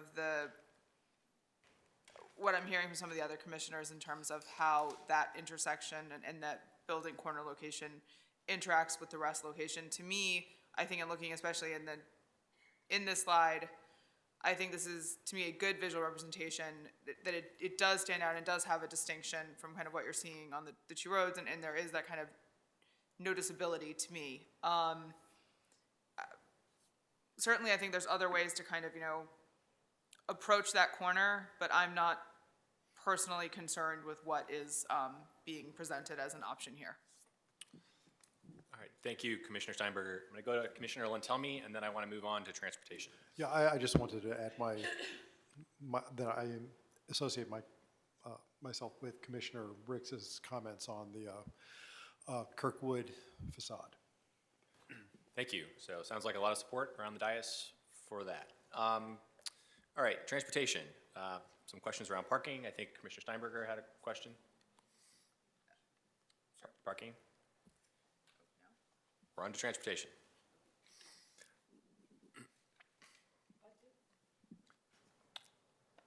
Do you have Question, just a clarifying question? on transportation? Yeah. Okay, yeah, I'll- On parking. Yep, I'll come to you right after Commissioner Steinberger. Oh, I'm sorry. Yep. I didn't see that. Sorry, yep. Got you down. No, in terms of, and I guess maybe this falls in the clarifying question camp, when it comes to the parking spaces that would be available on the street, does the county have a suggestion or opinion on what, if any, of those newly to be available spaces could or should be reserved for kind of a short term, like loading, unloading? So like all on-street spaces, the county ultimately changes the utilization of curb space over time and tries to tailor that curb space utilization towards the adjacent uses and activities that we see at the site. So in regards to this project, what we've really done in the site plan process is maximize the amount of curb space delivered with the project that in the future could be programmed in any number of ways. I think that it's likely that 1 to 2 spaces, no matter what, would be designated for pickup and drop-off, short-term parking type uses. And though as Uber and Lyft and other transportation on demand options continue to evolve and the utilization continues to evolve, that number of 1 to 2 might need to be more or less depending on what we actually see at the site. And we can pretty easily change that over time. Thank you. Yeah, it's a good reminder that some of these things happen right after the site plan. And so the kind of curbside management, we can convey what we would want to see, but these are things that happen subsequent to that process. Commissioner Siegel. Just some clarifying questions around the parking ratio. So you got the 0.64 spaces per unit for the building, and then 0.05 for visitor parking. That you add that together and you get 0.69, correct? How does that, I've just asked our resident expert on the residential parking study, how does that line up, if you could just give a summary statement about that with the parking policy that you led the discussion on that. Yeah, so my understanding, I think the staff report addresses this as well. It is higher than what could be allowed in terms of this distance from a metro station. But staff did not believe, and I can turn to Mr. Gibson, that a lower parking ratio here would have been advisable. Is that correct, Mr. Gibson? I think that what we found is that it's within the range that is acceptable if you applied the TDMs. The commercial parking guidance, the residential parking standards. And we're looking at that as a benchmark because of the proximity of the site. However, the policy doesn't directly apply here, but the county board does have the ability to modify parking, and our overall county policies would recommend in a case like this that a parking modification would be appropriate. Right. Thank you for that clarification. The parking study also addressed the issue of overflow into on-street parking if the off-street parking were lowered too much, and therefore the TDM measures would then come into play. That's correct too, right? And you considered those when you made your recommendation of an appropriate ratio. So when we look at this ratio, we believe it is appropriate to support the site, and therefore should not otherwise have an overflow into the adjacent neighborhoods. The adjacent neighborhoods are protected for the parking program, by residential zone parking, and this site would not be permitted to, and the residents there would not be permitted to get residential zone parking permits under the current policy. Okay, thank you. Quick question, and then I'll come to you, Commissioner McSweeney. Mr. Gibson, kind of want to pick up on your answer about the kind of staff's guidance about the applicability of the policy for a deviation here on residential parking. You noted that it is right outside of the boundaries. It is within the 0.25 miles from 2 metro stations. Thinking about what kind of precedent this might set for other projects, is it sort of staff's position that any project that would be similarly situated as this is, that's in a quarter of a mile from metro, but outside of metro station boundaries, would have similar support from staff for a modification? I mean, I know I'm asking you a hypothetical about a project that is not before us this evening, but I'm just wondering sort of how staff might be thinking about this going forward. So I think that each of those cases we would treat on a case-by-case basis. We would not be able to give those applicants, for instance, the same guidance that a site is within this area and therefore would, unless other county board direction is provided, would otherwise fall into this case. So I think that we would take these on a case-by-case basis. We are continuing to listen to guidance from the county board on appropriate application of county policies and guidance. And if the county board made statements one way or the other, we would honor those in our recommendations. All right. Very tactful, Mr. Gibson. I appreciate that response. All right, Commissioner McSweeney. Thank you. First of all, I just have to say I'm very sorry Commissioner Guerin isn't here to see on the big screen the tandem parking spaces, because I know that's something that's particularly near and dear to her heart. But my question is about those tandem parking spaces. Am I right in, I read that the tandem parking spaces aren't actually part of that 0.69% or 0.69 total spaces per unit? That's correct. And is that because there is something in our policy that does not allow us to count tandem parking, or why is that? Actually, I can probably speak to that. So they don't meet the design criteria in the zoning ordinance for standard parking spaces because they don't have access to the drive aisle. We do know that past projects have requested a modification to permit tandem parking and have those count in the parking tabulation. But generally, I think those are different. The nature of those projects is different in that they're typically office or perhaps even condo, where they can be more actively managed than an apartment building. Anything further, Commissioner McSweeney? No. All right. Anything else on transportation? Commissioner Morton. Does streetscape entrances, things like that count Yeah, as we can talk about this right now. Yep. Okay. Go ahead. I've just noted, and it's been noted consistently on that corner, that I know we have issues right now with the retail climate, and that's why people are doing retail equivalent, but it kind of seems like the building program and design really precludes ever there being an activated corner there. And I'm just wondering if you explored any options. Again, even activity is a way of breaking up the perceived mass between the Washington and Kirkwood facades. And, you know, I recognize this is somewhat distinct in how you've elevated the second floor, but there's really no functional way of getting in and out, and it doesn't seem like there ever could be at this point. Correct. It's 4 feet above the grade level, so you wouldn't be able to access there. We are putting the fitness center in there to get activation and activity inside that space.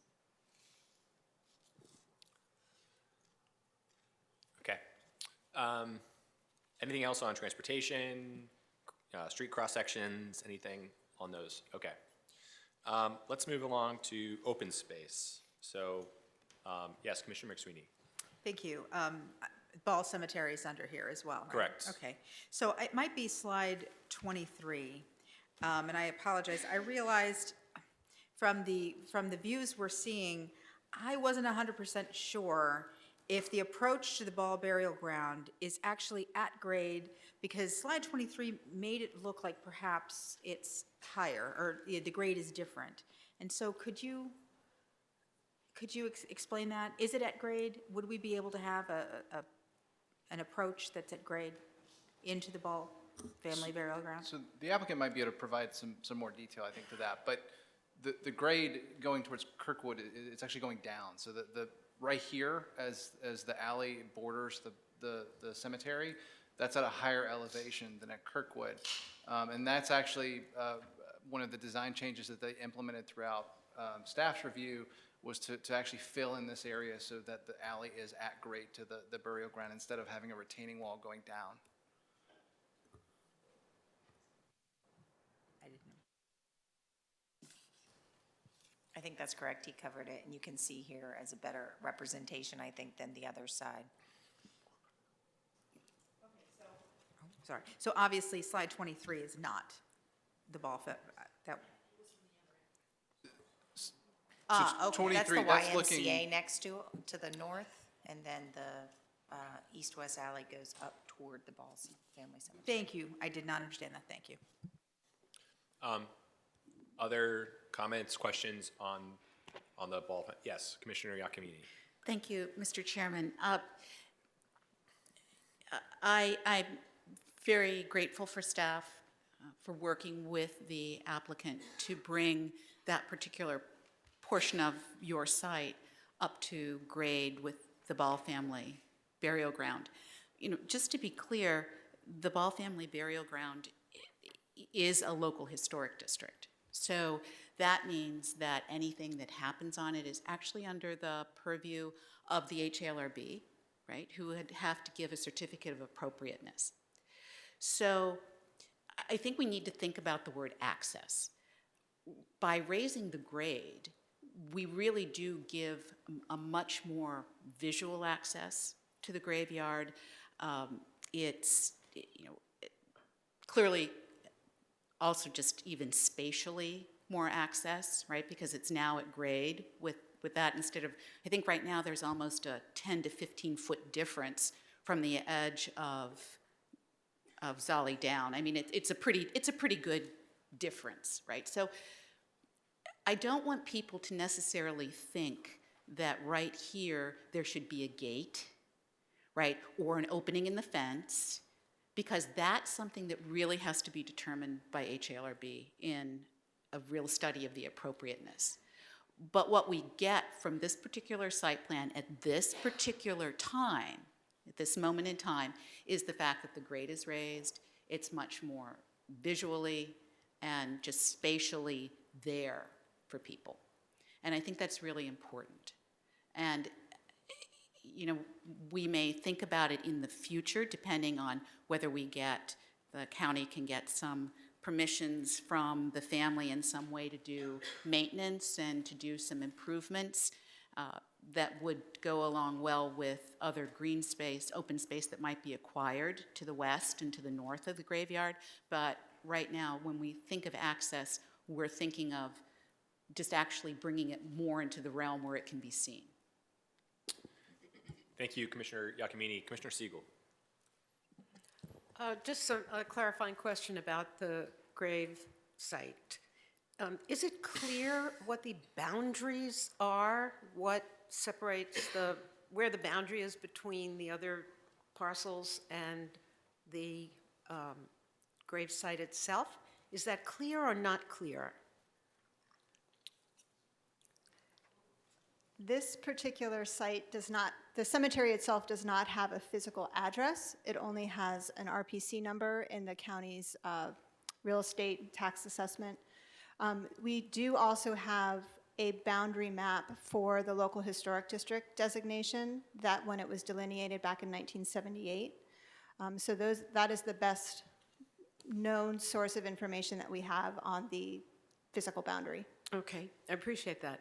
And a follow-on question would be, since it is not known with any specificity as to how long it might take to track down the actual owners of the graves site, is there an interim condition that might be useful in setting it out as, in identifying it as a historic district? And I guess, well, that's the question.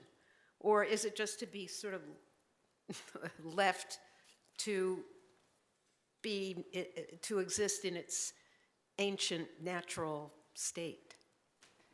There is a county historic marker that marks the site. It's one of about 100 that we have in our portfolio. It's not the ideal Right. means of interpretation, but it does exist at the site. And it, as far as we can tell, it's been there. It's one of our one of the earlier markers in our series. So I'm guessing it probably dates to around the time of the designation in the late 70s would be my guess. There it is. And that's about all we really could do until more research and contacts are created. That's correct. Commissioner Steinberger.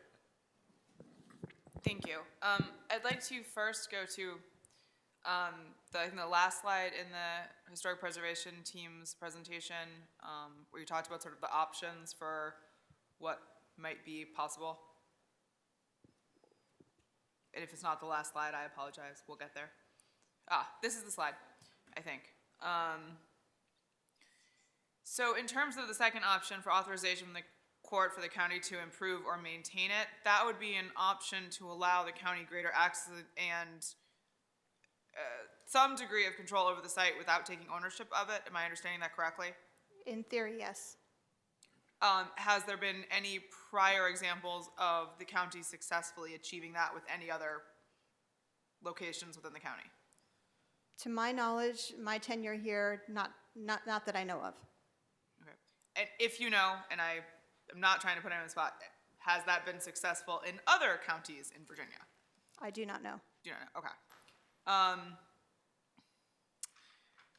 In terms of, and I appreciate, I understand, and I think Commissioner Giacomini highlighted this at the end of your presentation in terms of what potential concerns there might be with the county taking on ownership of something like the burial ground.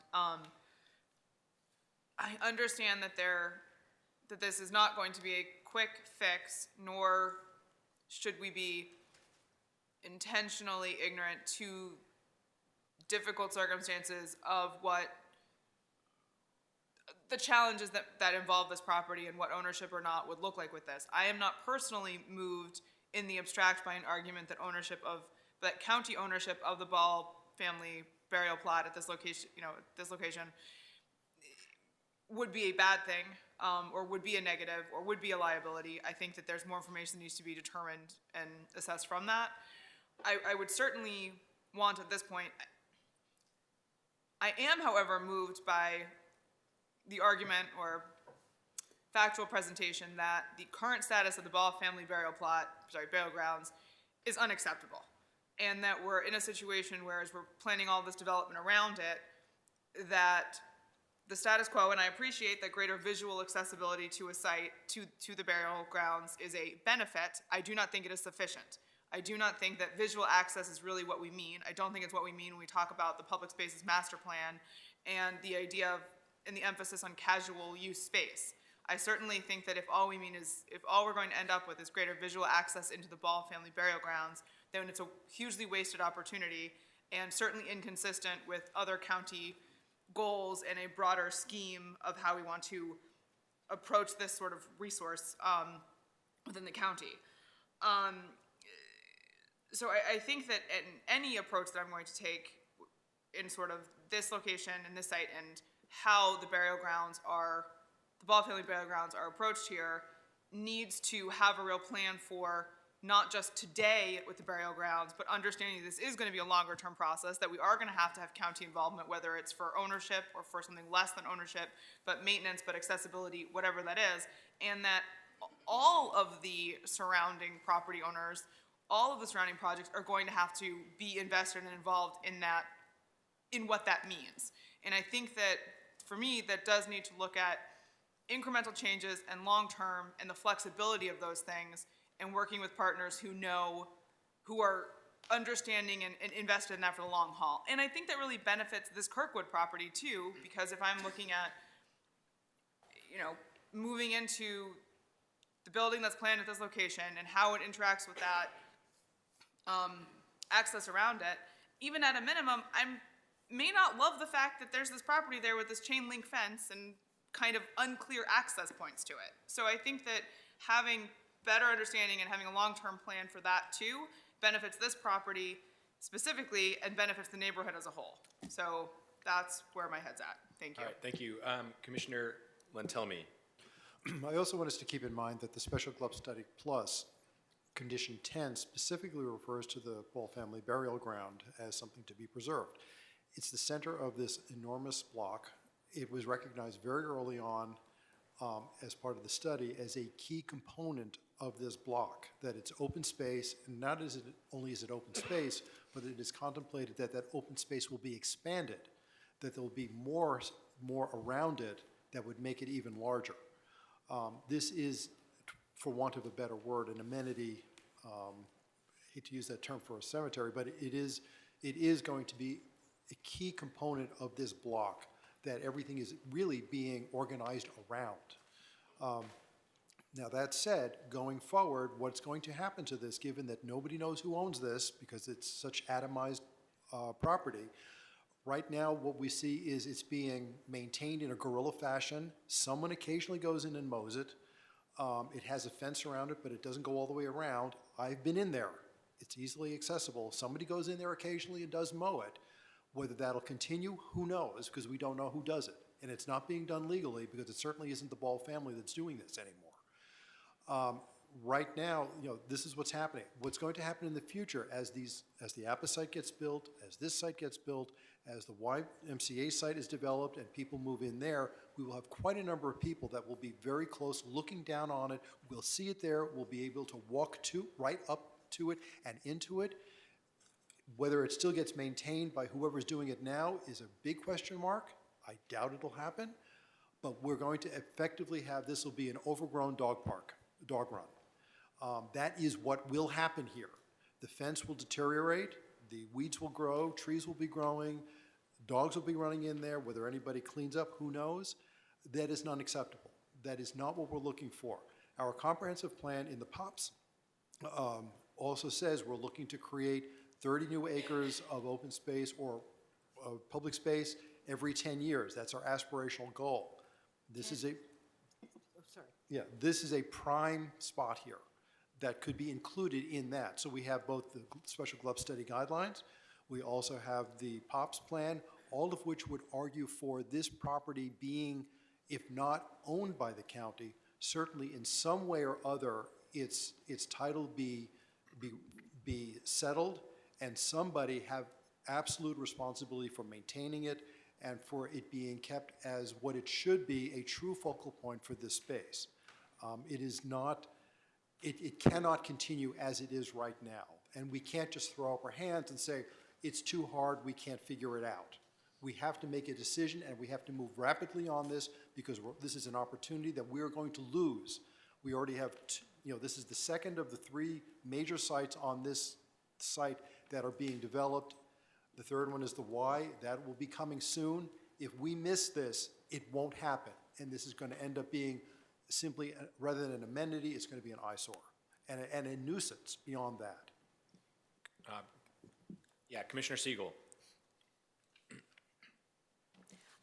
Is it appropriate now to discuss the fund that was proposed by the Civic Association? I have a question for staff.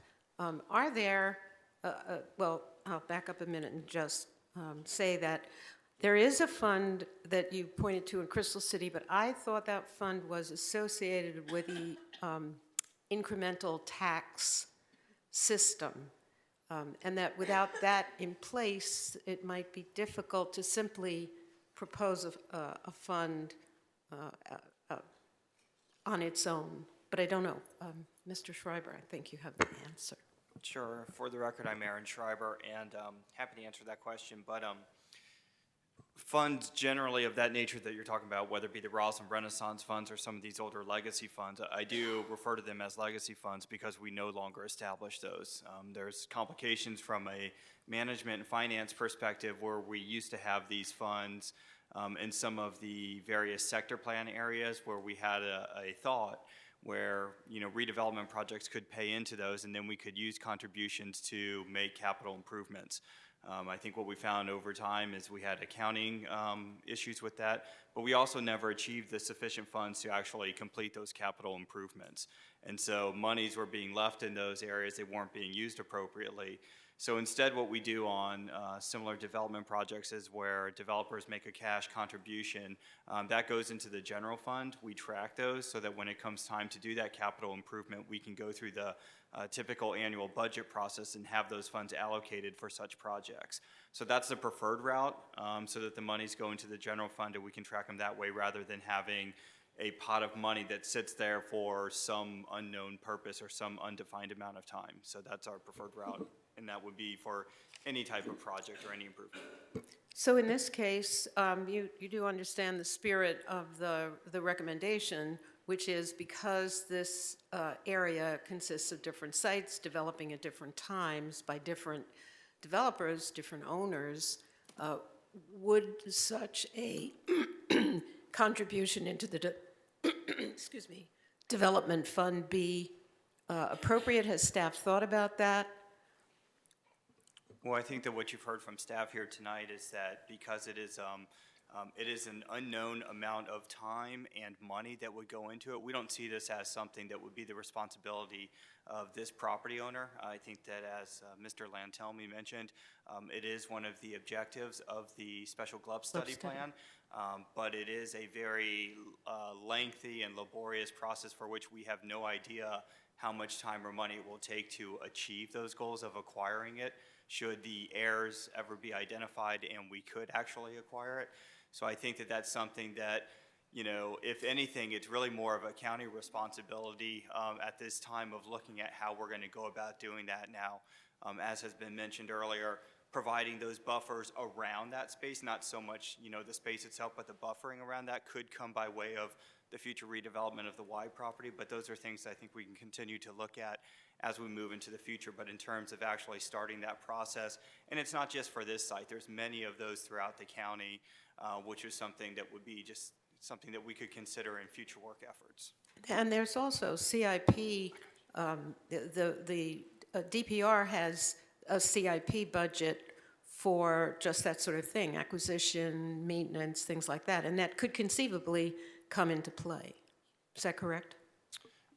Potentially, but I think that those might be more targeted towards acquisition of larger active open spaces, whereas even though this may be identified as an acquisition site from an open space perspective, I wouldn't consider this to be a usable open space because it is a burial ground for a family, and that's got to be its primary purpose. Active open space would include casual space, which is a new concept introduced by the PSMP, correct? Correct, but again, I would remind you that this is a burial ground, and so what could be done around the environment, similar to how the Special GLUP study looks at providing buffers around it, which could be used for some open spaces. Those could be casual spaces. The actual use of this space for any type of active or casual spaces, I would reserve judgment on that until such time as it's acquired. Thank you. Yes, Commissioner Steinberger and then Commissioner Giacomini. I have thoughts. In terms of, I'm concerned by some of what I'm hearing now from the county because what I'm taking away from some of that is a kick the can down the road attitude a little bit in terms of how we address this space. I want to thank Commissioner Lantelmi. I think that his comments were very eloquent and really addressed the concerns that I was trying to illustrate previously in terms of the space as a whole and the possibilities of the site, but also the responsibility for the site. I understand that this is a county responsibility. I do not think that that means it is exclusively a county responsibility. I think that when it comes to the development that is being approached by each of the developers for the parcels in the GLUP study, that there's there's a responsibility there that's shared between each of those entities and the county, and as has been already illustrated, we are on the second out of what we anticipate to be 3 projects, and I am not moved by the argument that all of this needs to wait until we're at the point where the Y project does or doesn't come to us. I think that certain decisions can be made now in a responsible way that still gives us flexibility for the future, and whether that's some of the funding aspect, and even if decisions have to be made long-term, fine. Let's start planning for those. In terms of kind of the casual use space, I'm troubled by the idea that they're mutually exclusive, that something can only be a cemetery and not casual use space, that there's not a respectful way that as such, this cemetery space can be also used as a casual use space. I'm not suggesting that, you know, a wine and cheese party should be thrown there. I'm simply saying that there's other ways to kind of be respectful of the space, and I think we can do that, and I fully and implicitly trust our historic preservation staff and the HLRB to make those good decisions about how that space will be respected and treated, and the historic elements of the space integrated into the community that we're developing there, so that people can both access the space for casual uses and be cognizant and mindful of the specific history of that space. I don't view any of the decisions here as needing to be mutually exclusive, and that's where I fall. Thank you. We'll go to Commissioner Giacomini, and then I want to move on to trees. Thank you, Mr. Chairman. I'm debating whether I want to ask this. If I could ask Ms. Lopez-Torres this question. There's just something niggling in the back of my mind that at some point in my tenure of HLRB, we did have a trust and agency account for something. Why am I thinking that? Because I believe there is one. That would be why. It was created, my understanding was at least 15 years ago. And as far as I know, that money has never been spent. And the money is still in the account. And we would need to get clarification as to whom could spend that, if county staff has the ability to select projects and decide how to use that funding, or if that authority resides strictly with the HLRB. We would have to get clarification on that. Oh, good, but it's so nice to know that it does exist, and it was established for the benefit of historic preservation. Thank you. Commissioner Morton, seeking recognition. Just one final comment about cemeteries is kind of echoing what Commissioner Steinberger said. I think probably a lot of you know that historically cemeteries, I mean, they're among our first parks in this country, and it takes, of course, programming and careful maintenance, but I don't know about this particular site, but I concur that there's not necessarily mutually exclusive burial ground and park, and in fact, you know, it's a big trend now, and it's not only a trend, it's a historical fact that was how a lot of the cemeteries were specifically established. Ms. Jones? Yes, if I may respond. So this burial ground actually predates even the term cemetery. Rural cemeteries were among the first parks. That's true. That's a mid-19th century, evolution or innovation, there we go, in city planning. This burial ground is quite different in that it would have been, as I said in my presentation, in close proximity to the primary dwelling and for the sole use of the owners of that dwelling. And so it's more akin to a memorial in the way that it was traditionally used than it would be a public park. Thank you. Let's move on to trees, tree preservation. We had heard some testimony on this. Any questions, comments? Commissioner Siegel. Just to respond to Mr. Staples, I'm not sure if he's still here, but the tree policy, under the tree policy, we'd have the urban forester evaluate the removal of trees and the addition of trees as a result. Can you just remind us of his work? He did do that for the site, did he not? Yes, so the urban forester did provide comments and review for the project. And that is in your staff report? Or it was, I'm sorry, I didn't go to every SPRC. Was it not, was it presented, Mr. Lantelmi? It was discussed, it was presented. We raised it. And so I apologize, I didn't study it, I didn't look at it, but could we just have a report? So I think the issue that Mr. Staples raised, as was raised by some at the SPRC, is the objective in the special GLUP process in the document of having 25% coverage, tree coverage, and the APA project did not achieve that objective, and this one has 14%. 14. And so I think that's the issue that the Civic Association and was raising at SPRC. And if this doesn't achieve it either, then lots falls on the last actor and the Y, and we're unlikely to make it all up on that site. And it's also asking more of that last mover. So I think that's the issue. But we do have, in the special GLUP study, preservation of trees to the north. There's a stand of trees that will be preserved. So when the study was done, did we consider the block, the large block as a whole? Or are we working side by side?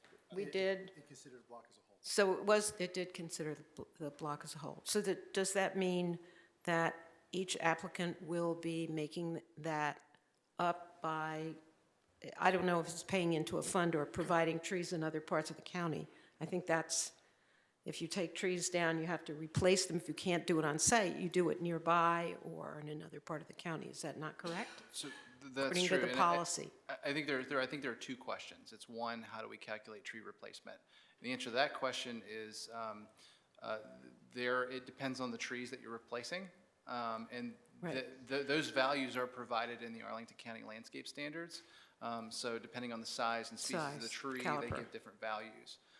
With the question in terms of the overall block area and tree replacement or tree coverage, I think the point we were trying to make in this image or the graphic is from the GLUP study. And just looking at it, you can sort of see the coverage is primarily on the Ball family burial ground area. And actually on the north, actually if we could go to slide 22, if someone wouldn't mind. There's actually an established stand of trees, one back. Right. The land use concept map slide. There's actually an identified stand of trees that are sort of marked for preservation. Yes, in the GLUP study. Correct. I was sort of referring to that.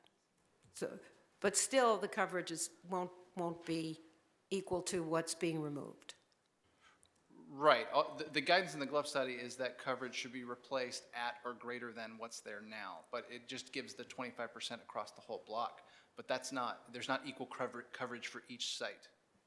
Right, but it looks like we're not going to achieve 25 coverage across the whole block. We're not going to achieve that in the end. We won't know that until the YMCA site comes in. But currently, we're on track to maintain the coverage. Even though. Between the American Legion and the 11th Street development sites. And the current stand of trees that are to be protected. Yes, because there's not a subject application that would jeopardize those. Okay, well, you did say you were talking about the whole block, and that's included in the block, unless I'm just not understanding what you're saying. I think what Mr. Cullen is saying is because there is not a filed site plan. Right, I get that. Okay, I'll leave that as is. But I would just remind Mr. Staples that you can find meeting summary notes of every SPRC online. They don't typically appear in the staff report, but they are there. And so after each SPRC, I believe Mr. Cullen in this case, or the staff representative, will give you notes of the context of the meeting and the discussion. So I just refer you to the online meeting notes. And if I could just add, the Arlington County landscape standards are also online. You can search for those and they come up, and they provide a comprehensive overview of our tree replacement policy. Thank you. And the 4.1 site plan includes on page C 1202 the replacement for this site, so, which we should all have before us this evening. Anything else on trees? All right, let's move on then. Affordable housing, Commissioner McSweeney. Thank you. I wanted to first start with the site plan condition on page 90 in the staff report. It's site plan condition 42. And can you confirm, and I apologize, I probably should know this off the top of my head, but I don't have all the site plan conditions memorized. Is this the standard language that we always see? That's correct. So the areas that are underlined, those are left blank in the standard conditions. Okay. And I'm specifically looking at 42B and the compliance period, number 3, under B.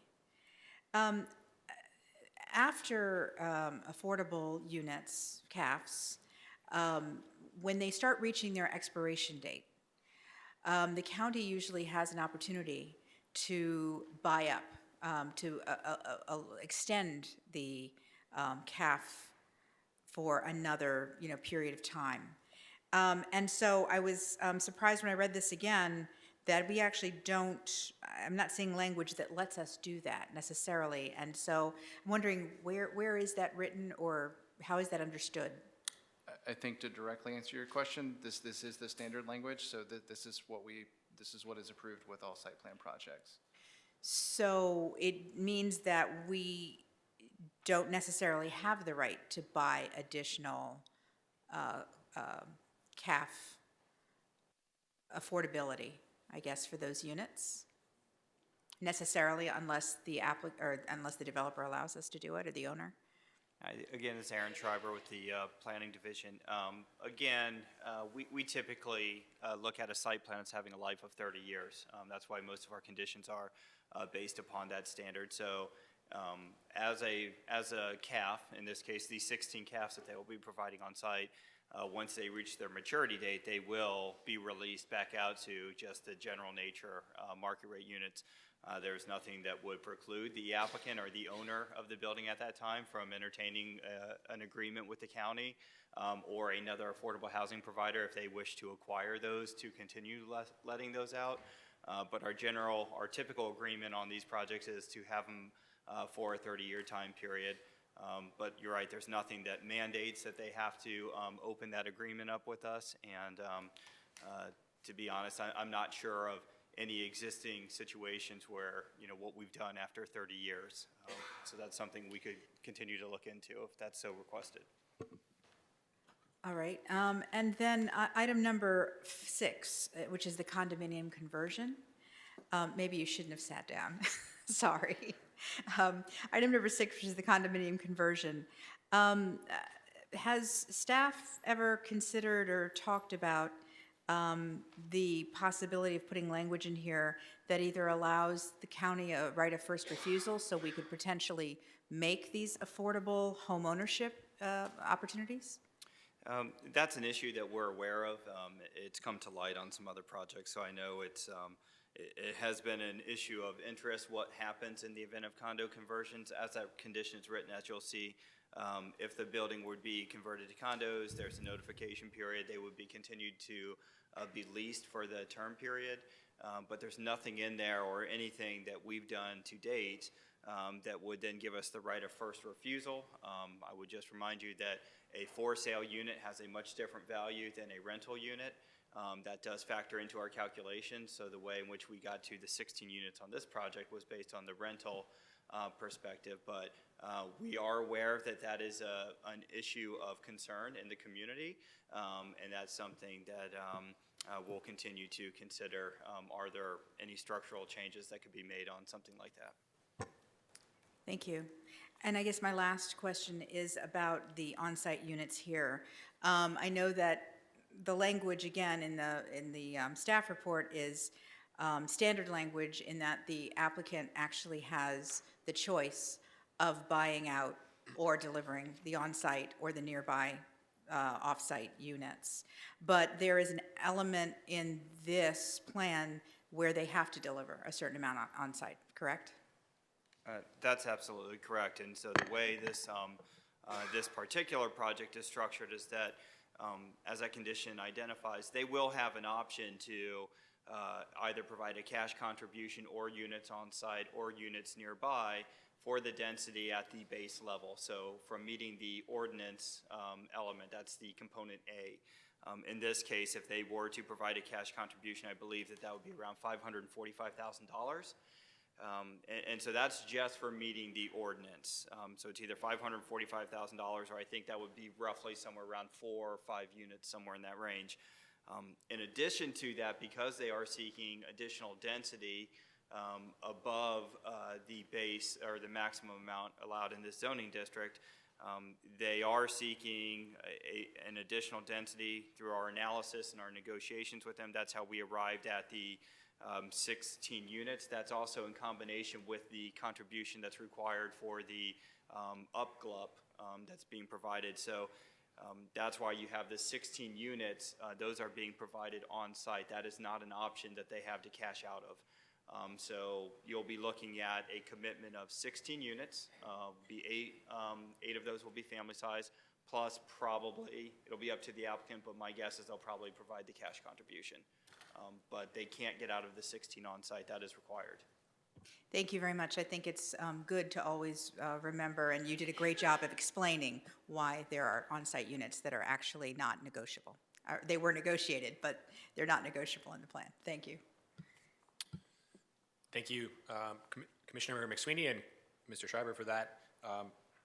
For my Plan Commission colleagues, the staff report on page 8 does outline what Mr. Schreiber just walked through. Anything else on affordable housing? All right. Commissioner McSweeney, you also had a question about public art. I do.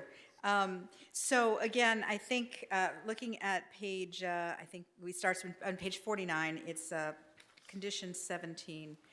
And I assume this is also standard language, but it looked to me like, and perhaps I misread this in the staff report, is there some element of on-site public art that is being considered as a possibility, or is it just really paying into the fund and this is just standard language? So you're correct. This is, again, standard language. The contribution is consistent between projects. But whether there's a contribution or on-site public art, that's an option that's provided to you by the developer. Okay, so the developer in this case has not indicated that they're going to do on-site public art. Correct. Okay. Thank you. We can ask the applicant, Ms. Postcard, do you want to address whether? We're still evaluating. Okay. Thank you. Yes, Commissioner Siegel. Well, I would just encourage you to think about the on-site public art, maybe distinguishing that corner and contributing to the gateway feeling of the building as we've been discussing. I really don't know if it's possible, but I'd encourage you to think about it. Consistency is key. We appreciate the comment. Yes. I think Commissioner Siegel's asking for a nice clock.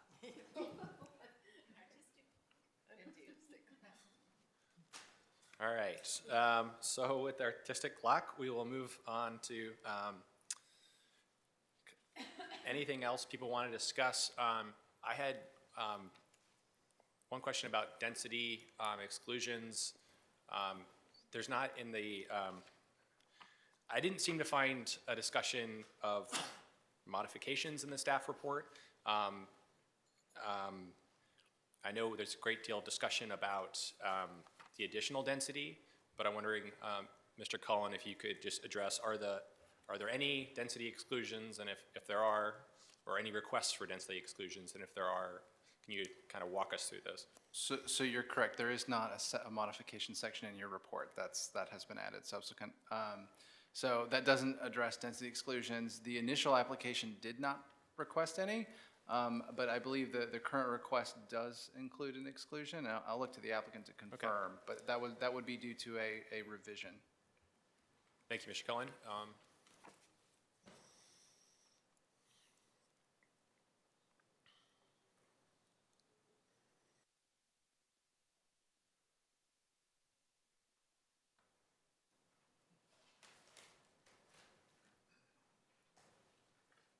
You're talking about the service areas in the garage, or, Michael? No, so it would, I guess, any of the ancillary spaces in the garage. Yeah, right. Do you know the square foot? Do you have the square footage? It's the service areas in the garage, 3,080 square feet. Okay, so that would, Mr. Cullen, that would be consistent with the guidance from the zoning administrator, correct? That's correct. We generally consider and recommend approval of exclusions for areas below grade that don't otherwise impact the bulk and massing of the building. Right, okay. Thank you, and thanks to the applicant for that. Are there other items that people wanted to ask questions about that we didn't cover? Okay, Mr. Lantelmi, recognized for the purposes of making a motion. Okay. I move that the Planning Commission recommend the county board, one. Well, Mr. Lantelmi, sorry, I think you should make them individually. So you should go through the first one on the. Okay, then I'll just start 1, 2, 3. I move that the Planning Commission recommend the county board adopt the attached resolution to change the land use designation from service commercial to medium office apartment hotel for the property located at 3411, 3415, and 3421 Washington Boulevard and 1122 North Kirkwood Road, RPC number 15-086-001, -002, -005, -006, and -025. Is there a second? Seconded by Commissioner Giacomini. Should we hold in, because they really all are in series? Or? Well, so the reason we're doing these individually is because if you don't approve the GLUP amendment, then you can't approve the zoning amendment, and then you can't consider the site plan. So they have to go in series. But yeah, I think we understand why he's making the motion. Is there any discussion? All right, all in favor, please raise your hand. Ms. Wantish, do you have that? Great. Okay, Mr. Lantelmi. I move the Planning Commission recommend the county board adopt the attached ordinance to rezone from C2 Service Commercial Community Business District to C-0-2.5 Mixed Use District and related update to the Arlington County Zoning Ordinance Map 13-1 to amend line A to encompass the property for the property located at 3411, 3415, and 3421 Washington Boulevard, and 1122 North Kirkwood Road, RPC numbers 15-086-001, -002, -005, -006, -025. Is there a second? I'll second. Seconded by Commissioner Siegel. Any discussion? Hearing none, all in favor? It's unanimous, Ms. Wantish. All right, Mr. Lantelmi.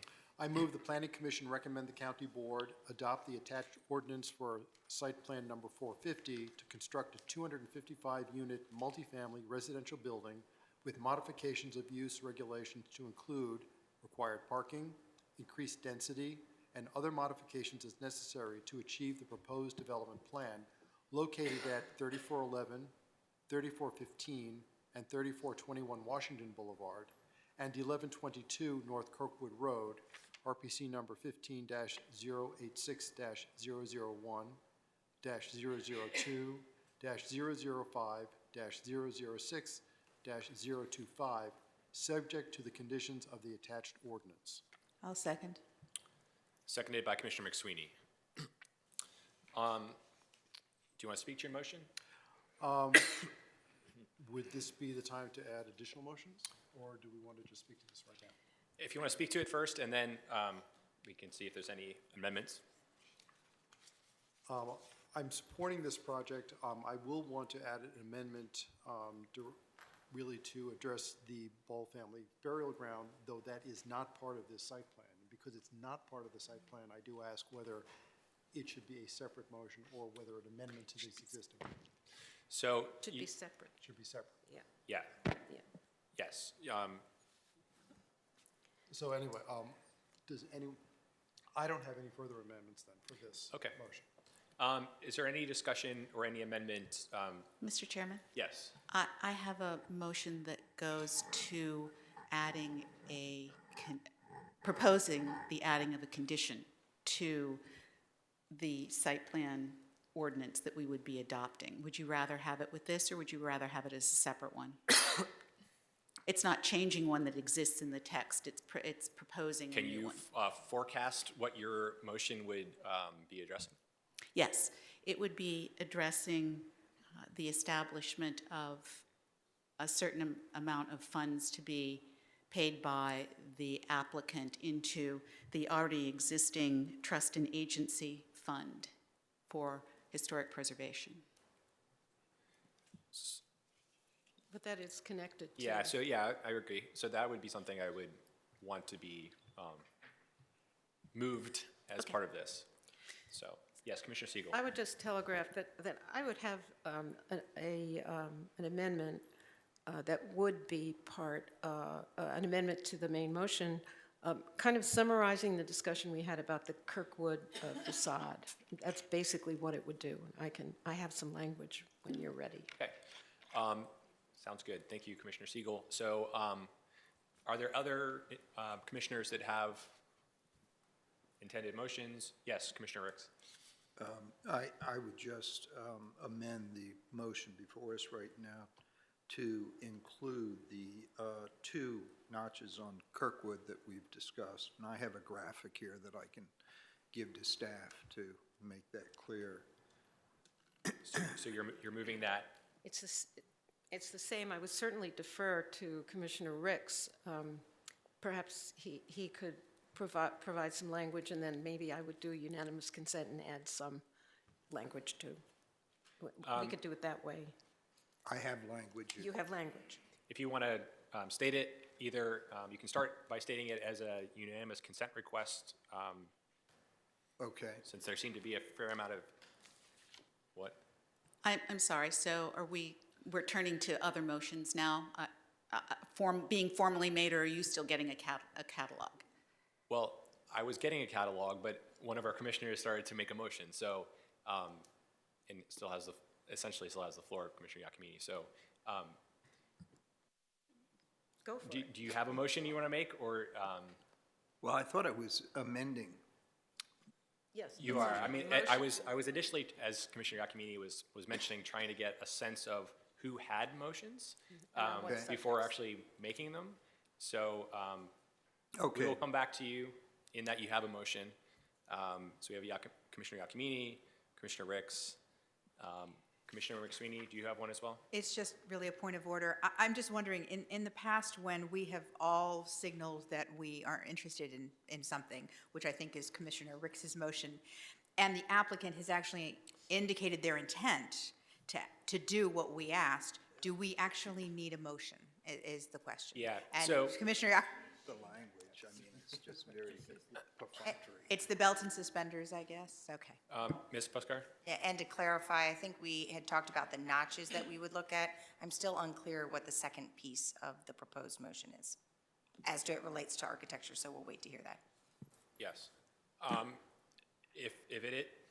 We'll cross that bridge, I guess, when we get there. Anybody else have anything they want to raise? Okay. So, Commissioner Giacomini, recognized for purposes of making a motion. Thank you, Mr. Chairman. I move the Planning Commission recommend the County Board include a condition to site plan number 450 that requires the applicant to contribute money to the county trust and agency account already established for historic preservation. Such funds identified in the new condition would be used to the benefit of the Ball family burial ground and any open space that may become public adjacent to the Ball family burial ground. The amount of the contribution to be determined by staff in consultation with the applicant. Is there a second? I'll second that. Seconded by Commissioner Siegel. Mr. Chairman, if I may just Absolutely. speak briefly to this. I know that there's some disquiet among staff, and might be from the applicant as well, concerning this, but I really do agree with the sentiment of the neighborhood and with some of my fellow commissioners that we really do need to start being serious about the open space in this and what will eventually happen to the Ball family burial ground. And since we do already have an established fund, there is a place to put the money. I don't want to pick a number out of the air. I know that staff continues to speak with the applicant about community benefits, so I would leave it to them. I see this motion as very much something signaling to the county board that we're interested in, depending upon how the vote goes, that we're interested in this matter and support the neighborhood in their request. Thank you, Commissioner Giacomini. Any other discussion on the motion? I'll be voting in favor, but I support that. All right. All right, all in favor? It's unanimous. Okay. Beyond the three that we've made. Okay. Thank you, Mr. Lantelmi. So, Commissioner Ricks, would you like to make a motion? Again, is it a motion or an amendment? Well, so you're making a motion, and so you can make it either as a unanimous Okay. consent request, since there, you might want to start there, given that there seemed to be a fair amount of support for your comments around the dais, or you could just move it. It's up to you. Okay. I'll do the latter. Okay. Consent request? I asked Unanimous consent request. And I'll first identify the sheets that I'm talking about. Sheet A107, drawing 2, the applicant's drawing 2, building elevation Kirkwood Road. At the balcony recesses with the dark contrasting material, that we continue the architectural notch up to and through the roof line, similar to the notch that is shown at the 6th window bay from the corner of Kirkwood and the North Alley corner. Without objection? Okay, then that's adopted. Now, Ms. Muscar, is that something that, as you heard it, the applicant would be amenable to moving the notch up through the dark? Yes. Okay. Commissioner Schroll? Yes, and then Or come back to- Chairman Schroll? I apologize, you asked twice. I actually do have an amendment.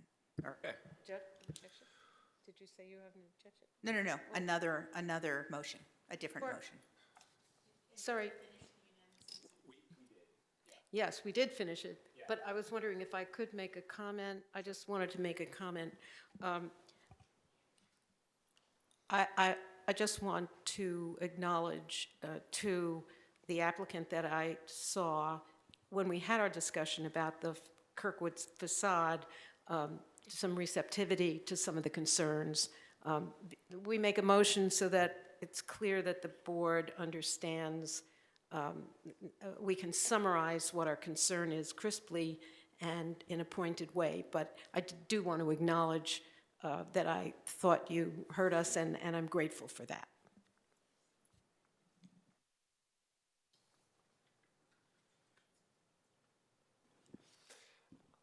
All right. Thank you, Commissioner Siegel. So let's see, Commissioner Lantelmi, I think, had. So make that separate motion outside of the site? Are we still Oh, working no, on this is that the one Yeah, you we're have? still working on the, Oh, okay.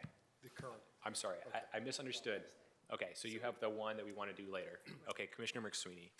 Thank you. I move that the Planning Commission recommend that the county board add the following language to site plan condition 42B6 so that the county may have a right of first refusal to purchase any potential condo conversions. Is there a second? A second. Seconded by Commissioner Lantelmi.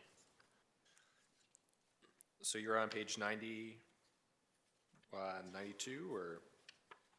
46 is 9, page 9. Page 92, is that what you were asking? You're on page 92, correct? Yes, it's on page 92. It's 42B6. Okay, Commissioner McSweeney, do you want to speak to your motion? I do. I completely understand staff's response that, A, this is standard language. They do recognize there is a hole in this language, and they understand that, or they acknowledge as do I, that the cost of a condo unit could be substantially more than the cost of a rental unit to the county. However, I think if we're serious about affordable housing, and certainly if we're serious about trying to expand options, to different housing options, that we add this language to this item. It doesn't mean that we're going to purchase it. It just means that we have the right of first refusal. Thank you, Commissioner McSweeney. I will come to you, Commissioner Giacomini. Mr. Schreiber, you had mentioned when Commissioner McSweeney was asking about the condo conversion, some issue with how that would be assessed. Could you address that once again, and whether the contributions might that an applicant would be making would be altered in this scenario? No, it actually wouldn't be altered. I would just say that we have it locked in for a 30-year period. That was how we've done the assessment or the analysis of the value of that additional density for which they're earning. There's we worked out a negotiation, whereas I think that they're getting about a 12%, 11 or 12% additional density for their affordable housing commitment. About 23% of that is coming by way of an on-site commitment, so we ran some values from that perspective. So it really wouldn't change in a condo conversion in that, they're going to, if they gave us the right of first refusal, as Commissioner McSweeney mentioned, there would be a value to it, and I don't think that we would be willing to pay more than what we think the value of that is based upon the negotiated value for those units at the time. We wouldn't pay more than that in any event. So it would be a market rate analysis we would do at that stage. It would get a little bit complicated because you'd probably be looking at some type of inflation factor of what was the value of density in the year they were delivered versus when they're put up for sale. So it gets a little bit more complicated. I think we'd have to work through a lot of elements in terms of what that would be. So right now, the situation would be if it went condo, you would have a for sale building. We would just happen to have 16 rental units within that building. Right. That's the way it's set up now. I think it's something that we can consider how we would work through it. I understand the intent is all about a right of first refusal, but I wouldn't want it to be a situation where they're trying to sell them to us at $500,000 a unit, and we felt we only had $250,000 worth of value, Sure. and we're locked in a disagreement, and we wouldn't want to give up those units. Yeah, certainly understand that. I just want to make sure that I understood the contribution piece, and that seems to not be affected. Okay, are there, Commissioner Giacomini? I had a question also, maybe for Mr. Schreiber. To the best of your knowledge, I don't believe the county ever owns affordable housing, right? We don't, as a county, we don't own it. We do not. We work with our affordable housing providers, so we would, in that situation, either the county may provide a bridge loan or some other type of funding to allow for someone else to acquire those. But we as a county do not go out, to my knowledge, and acquire those other than just being a pass-through to someone else. Oh, so we should interpret Commissioner McSweeney's proposed amendment that it's not that the county has the first right of refusal to purchase those units, but has the first right to Assist one of our affordable housing providers to purchase the unit. That's a good clarification. either assist them or a bridge, whatever. I mean, I'm willing to support the motion, but I think we should be clear that the county does not own and is not probably ever going to be in the position where they own the housing, but they are certainly would be in a position to help facilitate a purchase. Right. So- We're not a housing authority, so we That's cannot own. correct. That's right. So Commissioner McSweeney, you seem open to that. Absolutely. If you want to alter the language, move it and ask your seconder if he or she, because I forget, I think it was Commissioner Siegel, tell me, or you can ask UC to just change it. I ask unanimous consent to that change. Without objection. Okay. As always, Commissioner Giacomini is better at Robert's rules than I am. Okay. Any further discussion on Commissioner McSweeney's? Yes. No, I have another. Okay. All in favor? All right, unanimous. Okay, Commissioner Morton. I would like to make a motion for an amendment. I move that the Planning Commission recommend that the county board direct planning and urban design staff to work with the applicant to acknowledge and reinforce the Washington and Kirkwood corner as a significant urban node and gateway, and to provide a change of materiality or other distinctive features at the corner bay to separate the Kirkwood and Washington facades and allow them to be read as separate masses. Is there a second? I'll second. Doesn't matter. I think Commissioner Siegel beat you to it. All right, Commissioner Morton, you want to speak to your motion?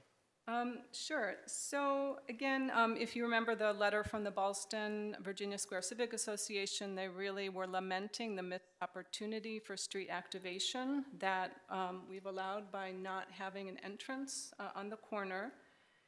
And given that lack of retail activation, in addition, the sort of sunken aspect of the base conditions on the Kirkwood facade, I really feel like these two things are reinforcing this concern of perceived massing. And I think one way, possibly, if there's not going to be the step back, is to provide some sort of distinction at the corner that provides a interval between the two facades, and I feel that that could be an effective way of breaking up the effect of the mass.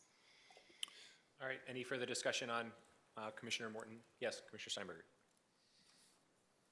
So I guess my question with the motion is, and maybe just hearing the first part of it again, can you read the first part of your Sure, motion? and the first part, which I didn't really speak to, was to direct the, move that the Planning Commission recommend the County Board direct planning and urban design staff to work with the applicant to acknowledge and reinforce the Washington and Kirkwood corner as a significant urban node and gateway.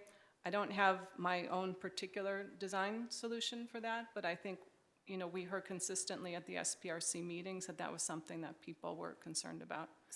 I guess my confusion or slight concern comes from, I'm not sure, I'm perfectly happy to kind of ask county staff to work with the applicant to consider that site. I guess I don't see what sort of, there's not to me like an outcome that we're saying. So if the end result is what it still is of those discussions, I'm okay with that too. And I'm trying to figure out if your motion would preclude or say some change has to happen in order for it to meet the intent of the motion. No, it does not. It says that they should have a discussion. Okay, so a discussion would satisfy. Okay, then on that grounds, I would support the motion. Yeah, as opposed to making a designing from the dais, it's, you know, recommending further discussion. It's That, not that too, can be perilous to make design decisions from the dais. We've seen that.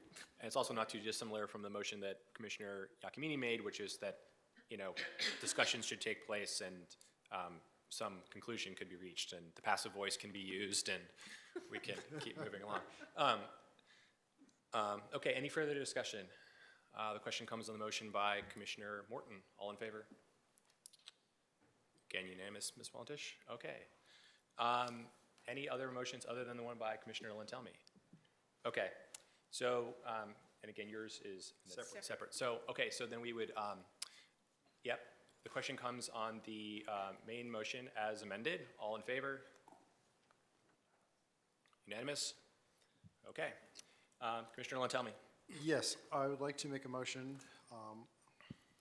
I move the Planning Commission recommend the county board direct the county manager and the county attorney to begin work expeditiously with members of the Ball family in order to provide ways to maintain and improve access to the Ball family burial ground located near 3427 Washington Boulevard. I'll speak to this first. You need a second. A second. Commissioner That's right. Lintelmi. Thank you. No, Commissioner Siegel. No, that's okay. All right. Actually, we'll give it to Commissioner Steinberger as the Thank you. HALRB. First off, I want to acknowledge Commissioner Giacomini for giving me this language in place of the language I had suggested earlier as my straw man language for this. But seriously, the reason I'm doing this is, as I had spoken earlier in this meeting, There's no need, I think, to repeat everything that I went through as to why I feel that this is important. My fear is that this is an orphan piece of property, that because it will never be part of a site plan, it could end up falling through the cracks. And I think that we really need to work as fast as possible to get this resolved so that we can really reach the vision that the Special GLUP Study Plus has set forth. Without that, this is literally going to be a hole in the middle of the donut, and that hole is going to have nothing in it.